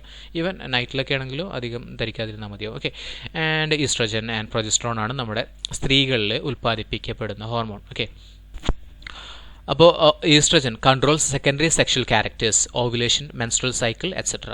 അപ്പോൾ ഓവുലേഷനും മെൻസ്ട്രൽ സൈക്കിളും നമുക്കറിയാൻ പറ്റും. ഒരു മാസം ആയിട്ട് ഉണ്ടാവുന്ന ഓവുലേഷനും മെൻസ്ട്രൽ സൈക്കിളൊക്കെ നമുക്കറിയുന്നതാണ്. അതാണ്. ഇനി മെൻസ്ട്രൽ സൈക്കിൾ എന്താണെന്ന് അറിയാത്തവർക്ക് ജസ്റ്റ് ഒന്ന് പറയാം. അതായത് നമ്മുടെ സ്ത്രീകളുടെ ശരീരത്തിൽ എഗ്ഗ് ഉൽപ്പാദിപ്പിക്കപ്പെടുന്നത് ഒരു മാസം കൊണ്ടാണ് ഏകദേശം എഗ്ഗ് ഉൽപ്പാദിപ്പിക്കപ്പെടുന്നത്. ഈ എഗ്ഗ് വെയിറ്റ് ചെയ്യുന്നത് ഒരു നമ്മുടെ സ്പേമിന് വേണ്ടിയിട്ട് വെയിറ്റ് ചെയ്യും. ഓൾമോസ്റ്റ് ഒരു മാസം വരെ ഇത് ഗ്രോത്ത് ആവുന്നത് വരെ ഈ സ്പേമിന് വേണ്ടി വെയിറ്റ് ചെയ്യും. സ്പേമിനിട്ട് ഇത് കമ്പൈൻ ചെയ്യുകയാണെന്നുണ്ടെങ്കിൽ ഒരു കുട്ടിയുടെ വളർച്ച ആ ഒരു ഇതിലുണ്ടാവും. അതല്ല ഇനി സ്പേമിനിട്ട് കമ്പൈൻ ചെയ്തിട്ടില്ലെന്നുണ്ടെങ്കിൽ ഒരു മാസം കഴിയുന്ന സമയത്ത് ഈ ഇതെന്ത് ചെയ്യും? ഈ പറയുന്ന എഗ്ഗ് നമ്മുടെ പുറത്തേക്ക് പോവും. അതിനെയാണ് നമ്മൾ ഈ മെൻസ്ട്രൽ സൈക്കിൾ എന്നതുകൊണ്ട് ഉദ്ദേശിക്കുന്നത്. ഓക്കെ, എഗെയിൻ അടുത്ത മാസം വീണ്ടും ഈ എഗ്ഗ് ഉൽപ്പാദിപ്പിക്കാനായിട്ട് തുടങ്ങും. ഈ എന്തിനു വേണ്ടി വെയിറ്റ് ചെയ്യും? സ്പേമിന് വേണ്ടി വെയിറ്റ് ചെയ്യും. പക്ഷേ സ്പേം കിട്ടാതെ വരുന്ന സമയത്ത് ഇത് എഗെയിൻ ഇങ്ങനെ പോവും. ഇതാണ് ഈ സംഭവം നടക്കുന്നൊരു സിസ്റ്റം എന്ന് പറയുന്നത്. അപ്പോൾ അതറിയാത്തവർക്ക് പറയാം. അതുകൊണ്ടാണ് പ്രഗ്നൻ്റ് ആവുന്ന സമയത്ത് ഉണ്ടായത് സ്പേം അവിടേക്ക് എത്തിയെന്നാണ് അർത്ഥം. അപ്പോൾ പിന്നെ ഈ പറയുന്ന മെൻസ്ട്രുവേഷൻ ഉണ്ടാവില്ല. ഓക്കെ, പിന്നെ പറയുന്നത് പ്രൊജസ്ട്രോൺ ആണ്. പ്രൊജസ്ട്രോൺ ചെയ്യുന്നത് കൺട്രോൾസ് ഓവുലേഷൻസ് കൺട്രോൾ ചെയ്യുന്നു. അതുപോലെ തന്നെ മെൻസ്ട്രൽ സൈക്കിൾ കൺട്രോൾ ചെയ്യുന്നു. കറക്റ്റ് ഓരോ മാസത്തിലൊക്കെയാണ് നമുക്ക് ഒരു മാസം കറക്റ്റ് ഒരു ഡേറ്റിലൊക്കെയാണ് നമുക്കല്ല സ്ത്രീകളിൽ ഈ പറയുന്ന മെൻസ്ട്രൽ സൈക്കിൾ ഉണ്ടാവുന്നത്. ഓക്കെ, അതുമാത്രമല്ല ഇപ്പോൾ ഒരുപാട് സ്ത്രീകളിൽ ഇത്തരത്തിലുള്ള പ്രശ്നങ്ങളൊക്കെ ഉണ്ടാവുന്നുണ്ട്. കാരണം അവരുടെ ഫുഡിങ് ഹാബിറ്റ്സും എക്സസൈസോ കാര്യങ്ങളോ ചെയ്യാത്തതും കൊണ്ടാണ്. അപ്പോൾ അതൊക്കെ ചെയ്യുകയാണെങ്കിൽ ഒരു പരിധി വരെ നമുക്ക് ഇതിനൊക്കെ കൺട്രോൾ ചെയ്യാനായിട്ട് പറ്റും. PCOD അതൊക്കെ നമുക്ക് ഇപ്പോൾ നോർമലി കാണുന്ന ഒരു പ്രശ്നമാണ്. പോളിസിസ്റ്റിക് ഒവേറിയൻ സിൻഡ്രോം അല്ലെങ്കിൽ ഡിസീസ് എന്നൊക്കെ പറഞ്ഞിട്ട് PCOD എന്നൊക്കെ പറഞ്ഞിട്ട് കുറേ സാധനങ്ങളൊക്കെ വരുന്നുണ്ട്. അപ്പോൾ അതൊക്കെ കൺട്രോൾ ചെയ്യാനായിട്ട് നമ്മുടെ വർക്കൗട്ടും കാര്യങ്ങളൊക്കെ ചെയ്യുക. ഒരു അരമണിക്കൂറെങ്കിലും ഡെയിലി എന്തെങ്കിലുമൊക്കെ നടക്കുക, ഓടുക, ചാടുക, അങ്ങനത്തെ എന്തെങ്കിലുമൊക്കെ കാര്യങ്ങളൊക്കെ ചെയ്യാനായിട്ട് നോക്കുക. Okay, and prime control hypothalamus. തലാമസിന് താഴെയായിട്ടാണ് ഹൈപ്പോതലാമസ് കാണുന്നതെന്ന് പറഞ്ഞു. A part of the brain is an endocrine gland too. അപ്പോൾ ഹൈപ്പോതലാമസ് എന്ന് പറയുന്നതും എൻഡോക്രൈൻ ഗ്ലാൻഡ് ആണ് എന്ന് പറഞ്ഞാൽ അതിലെന്ത് പ്രൊഡ്യൂസ് ചെയ്യുന്നുണ്ട്? ഒരു ഹോർമോൺ പ്രൊഡ്യൂസ് ചെയ്യുന്നുണ്ടാവാം. It controls the pituitary gland and thereby other endocrine glands. Pituitary ഗ്ലാൻഡിനെയും മറ്റുള്ള ഗ്ലാൻഡ്സിനൊക്കെ കൺട്രോൾ ചെയ്യുന്നത് ഹൈപ്പോതലാമസ് ആണ്. Based on indicators analyse illustration 3.8 and write down inferences in the science diary. Yes, hypothalamus control ചെയ്യുന്ന നോക്കുക, releasing hormone, inhibitory hormone. Releasing hormone എന്താണ് കൊടുത്തത്? Stimulates the anterior lobe of the pituitary gland and secretes tropic hormone. Tropic ഹോർമോണിന് produce ചെയ്യപ്പെടുകയും പിന്നെ pituitary ഗ്ലാൻഡിൻ്റെ anterior ലോബിനെ stimulate ചെയ്യാൻ ചെയ്യുന്നുണ്ട്. ഇൻഹിബിറ്ററി ഹോർമോൺ എന്താ ചെയ്യുന്നത്? Inhibits the production of tropic hormones in the anterior lobe of the pituitary gland. Yes, the hypothalamus controls the pituitary gland and thereby the entire endocrine system by producing a variety of releasing hormones and inhibitory hormones. അപ്പോൾ നമ്മൾ നേരത്തെ പറഞ്ഞു hypothalamus പറയുന്ന ഒരു endocrine gland തന്നെയാണ്. അതാണ് pituitary ഗ്ലാൻഡിനെയും മറ്റുള്ള എൻഡോക്രൈൻ സിസ്റ്റത്തിനൊക്കെ കൺട്രോൾ ചെയ്യപ്പെടുന്നത്. എല്ലാ എൻഡോക്രൈൻ സിസ്റ്റത്തിനെയും കൺട്രോൾ ചെയ്യുന്നത് ഹൈപ്പോതലാമസ് ആണ്.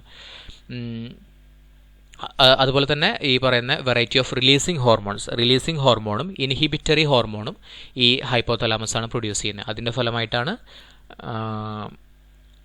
ബാക്കിയുള്ള പ്രവർത്തനങ്ങളൊക്കെ നടക്കുന്നത്. പിന്നെ chemical messages for communication. Haven't you noticed hands moving in a line along a particular trail. അപ്പോൾ നമ്മൾ കണ്ടിട്ടുണ്ടാവും ഉറുമ്പുകൾ വരിയായിട്ട് ഇങ്ങനെ പോകണ കാണാം. അപ്പോൾ നമ്മൾ വിചാരിക്കും ഇവർക്ക് ഇങ്ങനെ ഇപ്പോൾ വരിയായിട്ട് പോകാൻ പറ്റുന്നത്, വര വരച്ചിട്ടുണ്ടാവും മുന്നേ കൂട്ടിയിട്ട്, അല്ലെങ്കിൽ എന്തായിരിക്കും കാരണം ഒക്കെ നമ്മൾ ആലോചിച്ചിട്ടുണ്ടാവും. The reason behind this movement is the production of certain chemical substance. അപ്പോൾ എന്താ കാരണം? ഇതിന് ചില പ്രത്യേക കെമിക്കൽ രാസ സംയുക്തങ്ങൾ അല്ലെങ്കിൽ രാസപ്രവർത്തനങ്ങളുടെ ഫലമായിട്ട് ഒരു കെമിക്കലായിട്ടുള്ളൊരു സബ്സ്റ്റൻസ് അവിടെ പ്രൊഡ്യൂസ് ചെയ്യപ്പെടുന്നുണ്ട്. അതിൻ്റെ ഭാഗമായിട്ടാണ് ഇവരിങ്ങനെ പോകുന്നത്. Such chemical substances that are secreted by certain animals to the surroundings to facilitate communication are called pheromones. Pheromone കേട്ടിട്ടുണ്ടോ? ഫെറമോൺ, അടി കപ്പിയാരെ കൂട്ടമണി. അതിൽ നമ്മുടെ ആ നടി കുളിക്കാൻ പോകുന്ന സമയത്ത് പറയില്ലേ, നല്ല സ്മെല്ലുണ്ടല്ലേ എന്ന് പറയുന്നുണ്ട്. അപ്പോൾ വേറൊരുത്തം പറയുന്നുണ്ട് അത് ഫെറമോണിൻ്റെ എന്ന് പറയുന്നുണ്ട്. അപ്പോൾ ചോദിക്കും ഫെറമോണോ? അതെന്തുട്ടാ ഫെറമോൺ? അപ്പോൾ ഇവനിക്ക് ഫെറമോണിനെ കുറിച്ച് ഐഡിയ ഒന്നുമില്ല. അപ്പോൾ ഫെറമോൺ എന്ന് വെച്ചാൽ എന്താണെന്ന് മനസ്സിലായില്ലേ? അതായത് ചില മൃഗങ്ങൾ സറൗണ്ടിങ്സിനെ ഇൻഫ്ലുവൻസ് ചെയ്യാനായിട്ട്, ഓക്കെ, അല്ലെങ്കിൽ അവരുടെ കമ്മ്യൂണിക്കേഷൻ, അവരുടെ ആശയവിനിമയം കുറച്ചും കൂടി നല്ല രീതിയിലാക്കാനായിട്ട് ഉൽപ്പാദിപ്പിക്കപ്പെടുന്ന എന്താ പറയുന്നത് കൈൻഡ് ഓഫ് ഹോർമോൺസിനെയാണ് അല്ലെങ്കിൽ കെമിക്കൽ സബ്സ്റ്റൻസിനെയാണ് നമ്മൾ ഫെറമോൺസ് എന്ന് പറയുന്നത്. Pheromones help in attracting mates, informing the availability of food, അതായത് ഭക്ഷണം ഉണ്ട് എന്നുള്ളത് അറിയിക്കാനായിട്ടും, പിന്നെ determining the path of travel, നമ്മൾ നേരത്തെ പറഞ്ഞില്ല ഉറുമ്പുകൾ ട്രാവൽ ചെയ്യുന്നത്, അതിനൊക്കെ സഹായിക്കുന്നുണ്ട്. പിന്നെ സിഗ്നലിംഗ് ഡേഞ്ചേഴ്സ് സിഗ്നൽ ചെയ്യാനായിട്ട് the chemical messages of pheromones also help honey bees and termites to live in colonies. ഹണിബിയൊക്കെ കോളനീസ് ആയിട്ട് നിറയെ ആയിട്ടാണ് കാണപ്പെടുന്നത്. അതുപോലെ തന്നെ ഈ പറയുന്ന ടെർമൈറ്റ് ഉണ്ടല്ലോ, ചിതൽ, അതിനൊക്കെ ഇങ്ങനെ ഈ പറയുന്ന ഒരു കൂട്ടമായിട്ടൊക്കെ താമസിക്കാനായിട്ട് സഹായിക്കുന്നത് ഈ ഫെറമോൺസ് ആണ്. Okay, the muskone in the musk deer, the civetone in the civet cat, bombykol in the female silk worm moth etcetera are example for pheromones. ഇപ്പോൾ ഫെറമോൺസിന് എക്സാമ്പിളാണ് അവിടെ കൊടുത്തിട്ടുള്ളത്. നമ്മളിപ്പോൾ കേട്ടിട്ടുണ്ടാവും കസ്തൂരിമാൻ എന്ന് പറഞ്ഞിട്ടൊരു മാനുണ്ട്. അപ്പോൾ അതിൻ്റെ മസ്ക് എന്ന് പറയട്ടെ, മസ്ക് ഡിയർ എന്ന് പറയും. മസ്ക് എന്നാണ് അതിൻ്റെ കസ്തൂരി എന്ന് പറയുന്നത്. അപ്പോൾ കസ്തൂരി എന്ന് പറയുന്ന ഒരു ടൈപ്പ് ഹോർമോണാണ്. അപ്പോൾ ആ കസ്തൂരിമാന് അതിനെ ഇണയെ ആകർഷിക്കാനായിട്ട് ഒരു പ്രത്യേക സ്മെല്ല് പുറത്ത് വിടും. അപ്പോൾ അതിനാണ് മസ്ക് എന്ന് പറയുന്നത്. കസ്തൂരി നല്ല സ്മെല്ല്. അപ്പോൾ ആ സ്മെല്ല് കേട്ടിട്ട് ഇതിൻ്റെ ഇണ ആകർഷിക്കപ്പെടുകയും അതുപോലെ തന്നെ ഇതിൻ്റെ അടുത്തേക്ക് വരികയും മെയ്റ്റ് ചെയ്യാൻ വരികയും ചെയ്യും. മെയ്റ്റ് ചെയ്യാന്ന് വെച്ച് കഴിഞ്ഞാൽ ഇതാവില്ലേ, അതിനെ മെയ്റ്റ് ആവുന്ന പറയും. അപ്പോൾ മെയ്റ്റ് ചെയ്യാനൊക്കെ ആയിട്ട് വരും. പിന്നെ പ്ലാന്റ്സ് ടു ഹാവ് ഹോർമോൺസ്. അപ്പോൾ പ്ലാന്റ്സിലും ഹോർമോൺസ് ഉണ്ട്. ഇതുവരെ പറഞ്ഞു മനുഷ്യരിലുള്ള ഹോർമോൺസ് പറഞ്ഞു, മൃഗങ്ങളിലുള്ള കെമിക്കൽ സബ്സ്റ്റൻസിന് നമ്മൾ ഫെറമോൺസ് പറഞ്ഞു. ഇനി പറയുന്ന പ്ലാന്റ്സ് ആണ് കേട്ടോ. Plants too have hormones. Plant hormones control and coordinates life activities in plants. These are also called plant growth regulators. അപ്പോൾ അതിലുള്ള ഹോർമോൺസിൻ്റെ പേര് കൊടുത്തിട്ടുണ്ട്. Cytokinin, auxin, gibberellin, abscisic acid, ethylene, അങ്ങനെ 5 എണ്ണമാണ് കൊടുത്തിട്ടുള്ളത്. സൈറ്റോകിനിൻ എന്താ ചെയ്യുന്നത്? Cell growth, cell division, cell differentiation, ഇതിനൊക്കെ സഹായിക്കുന്നുണ്ട്. സെല്ലിൻ്റെ വളർച്ച, ഡിവിഷന്, ഡിഫറൻഷിയേഷൻ. പിന്നെ ഓക്സിൻ സഹായിക്കുന്നത് സെല്ലിൻ്റെ വളർച്ച തന്നെയാണ്. Cell elongation, promoting the growth of terminal buds, fruit formation, ഇതിനൊക്കെ സഹായിക്കുന്നുണ്ട് ഓക്സിൻ. പിന്നെ ജിബർലിൻ സഹായിക്കുന്നത് stimulates break down of stored food to facilitate germination, sprouting of leaves, ഇലകളുടെ വളർച്ച അതിനൊക്കെ സഹായിക്കുന്നുണ്ട്. Abscisic acid, dormancy of embryo, dropping of ripened leaves and fruits. ഇപ്പം പഴമല്ല മാങ്ങൊക്കെ പഴുത്ത് കഴിഞ്ഞാൽ നിലത്ത് വീഴില്ലേ, അതിനൊക്കെ സഹായിക്കുന്നത് അബ്സിസിക് ആസിഡാണ്. അതുപോലെ തന്നെ ഈ ഇലയൊക്കെ നാശമായിട്ടുള്ള ഇലയൊക്കെ ഉണ്ടെന്നുണ്ടെങ്കിൽ അതൊക്കെ നിലത്ത് വിടാനായിട്ട് സഹായിക്കുന്നതാണ്. പിന്നെ ethylene, ripening of leaves and fruits, excess amount of ethylene causes dropping of leaves and fruits. നമ്മൾ നേരത്തെ പറഞ്ഞ പോലെ തന്നെ എത്തിലിനോ അതുപോലെ തന്നെ ഈ മാങ്ങയൊക്കെ പഴുത്ത് കഴിഞ്ഞാൽ താഴെ വീഴുന്ന പോലെയുള്ള കാര്യങ്ങളാണ് ചെയ്യുന്നത്. Artificial plant hormones. Plant hormones are synthesized artificially by identifying the chemical structure of the hormones. Use of such hormones has contributed a lot to the progress of the agriculture sector. Let us familiarize ourselves with some such artificial plant hormones. Auxin. It is used in the agriculture field to prevent the dropping of premature fruits. പൂർണ്ണ വളർച്ചയെത്താത്ത ഈ മാങ്ങയ്ക്ക് വീടില്ലേ, അപ്പോൾ അതിനെ വിടാതെ നിർത്തുന്നത് ഈ പറയുന്ന ഓക്സിനാണ്. For the sprouting of roots and as a weedicide കളനാശിനിയായിട്ട് യൂസ് ചെയ്യുന്നുണ്ട്. സൈഡ് CIDE എന്ന് പറഞ്ഞാൽ നാശിനി എന്നുള്ളതാണ് കേട്ടോ. വീഡിസൈഡ്, പെസ്റ്റിസൈഡ്, ഇൻസെക്ടിസൈഡ് എന്നൊക്കെ പറയില്ലേ, അപ്പോൾ അങ്ങനെയൊക്കെ ഉണ്ട്. പിന്നെ gibberellin, it is used for increasing fruit size in grapes and apple and also for preventing ripening of fruits to assist marketing. Okay, ഇവിടെ എന്തിനൊക്കെ സഹായിക്കുന്നത് വെച്ച് കഴിഞ്ഞാൽ ഫ്രൂട്ട്സിൻ്റെ, അതായത് ഈ മുന്തിരിയും ആപ്പിളൊക്കെ ഉണ്ടല്ലോ അതിൻ്റെ വലുപ്പം കൂട്ടാനൊക്കെ ജിബർലിൻ സഹായിക്കുന്നുണ്ട്. അതുപോലെ തന്നെ പെട്ടെന്ന് പഴുക്കാതിരിക്കാനൊക്കെ ആയിട്ട് ജിബർലിൻ സഹായിക്കുന്നുണ്ട്.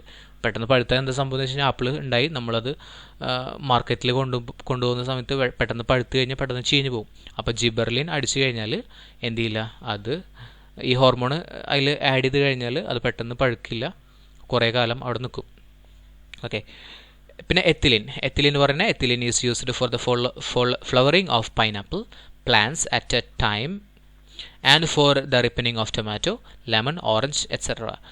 Ethifone, a chemical which is available in liquid form, gets transformed into ethylene when used in rubber trees and it increases the production of latex. Okay, rubber ട്രീസിൽ ഈ സാധനം ഉപയോഗിച്ച് കഴിഞ്ഞാൽ അതിൻ്റെ റബ്ബർ പാലിൻ്റെ ഉൽപ്പാദനം കൂടും. അതുപോലെ തന്നെ പൈനാപ്പിൾ പ്ലാന്റിൽ ഉപയോഗിക്കുന്നുണ്ട്. പിന്നെ തക്കാളി പഴുപ്പിക്കാനായിട്ട് ലെമൺ, ഓറഞ്ച് ഇതിനൊക്കെ ആയിട്ട് യൂസ് ചെയ്യുന്നുണ്ട്. Abscisic acid, it is used four harvesting fruits at the same time. Abscisic acid ഒരേ സമയത്ത് നമുക്ക് വിളവെടുക്കാനായിട്ട് അബ്സിസിക് ആസിഡ് സഹായിക്കുന്നുണ്ട്. By now you are familiar with plant hormones too. It is a fact that the uncontrolled use of these chemicals cause many health and environmental issues. അപ്പോൾ ഈ കർഷകരെ സംബന്ധിച്ചിടത്തോളം ഇത്തരത്തിലുള്ള hormones use ചെയ്യാതെ വേറൊരു വഴിയില്ല. കാരണം ആപ്പിളൊക്കെ ഉണ്ടായി അത് മാർക്കറ്റിൽ എത്തുന്നതിന് മുന്നേ അത് ചീഞ്ഞ് പോയി കഴിഞ്ഞാൽ അവർക്ക് നഷ്ടമാണ്. അതുകൊണ്ട് തന്നെ അവർ ഇത്തരത്തിലുള്ള ഹോർമോൺസും കാര്യങ്ങളൊക്കെ യൂസ് ചെയ്യും. പക്ഷേ ഇത് ഓവറായി കഴിഞ്ഞാൽ നമ്മുടെ മനുഷ്യന്മാർക്കുള്ള അത് കഴിക്കുന്ന ആളുകൾക്കുള്ള പ്രശ്നങ്ങൾ വളരെ ഗുരുതരമായിരിക്കും. Hormones play a major role in the control and coordination of life activities. They are the chemical messages that help to maintain the homeostasis of body activities. The nervous system and endocrine system work along with each other to ensure homeostasis in animals. Yes, അപ്പോൾ homeostasis ഇത്രയാണ് ഈ ഒരു ചാപ്റ്ററിൽ നമുക്ക് പഠിക്കാനുള്ളത്. തീർച്ചയായിട്ടും നിങ്ങൾ ഈ ഒരു ചാപ്റ്റർ നല്ല രീതിയിൽ പഠിക്കാനായിട്ട് ഉദ്ദേശിക്കുന്നുണ്ടെങ്കിൽ ഒരു ബുക്ക് ഇടുക, അതിലൊരു 2 ലൈൻ വരയ്ക്കുക, 2 ലൈനില്ല 1 ലൈൻ വരയ്ക്കുക. ഒരു സൈഡിൽ എഴുതുക ഗ്ലാൻസിൻ്റെ പേര് എഴുതുക, മറ്റു സൈഡിൽ ആ ഗ്ലാൻഡ് ഉൽപ്പാദിപ്പിക്കുന്ന ഹോർമോൺ ഏതൊക്കെയാണെന്നുള്ളത് എഴുതുക. അങ്ങനെ പഠിച്ചു കഴിഞ്ഞാൽ കുറച്ചും കൂടി നല്ല രീതിയിൽ നമുക്ക് ഓർക്കാനായിട്ട് പറ്റും. Okay, so that's all for today, and thank you so much for watching this video. And if you have any doubt, please comment below. എന്തെങ്കിലും സജഷൻസോ കാര്യങ്ങളൊക്കെ ഉണ്ടെങ്കിൽ തീർച്ചയായിട്ടും കമൻറ്റ് ചെയ്യുക. ഇത്തിരി സ്പീഡ് കൂടുതലുണ്ട് തോന്നുന്നുണ്ട് അല്ലേ, സ്പീഡ് ഞാൻ കൺട്രോൾ ചെയ്യാനായിട്ട് നോക്കാം. But I think still you can നിങ്ങൾക്ക് മനസ്സിലാവുമെന്ന് ഞാൻ പ്രതീക്ഷിക്കുന്നു, മനസ്സിലാക്കാൻ പറ്റുന്നുണ്ടെന്ന് ഞാൻ പ്രതീക്ഷിക്കുന്നു. എങ്കിൽ കൂടി ഞാൻ സ്പീഡ് കുറയ്ക്കാനായിട്ട് നോക്കാം. And that's all for today. Thank you, bye. Subscribe ചെയ്യാത്തവർ സബ്സ്ക്രൈബ് ചെയ്യാറുണ്ട്. Okay, by.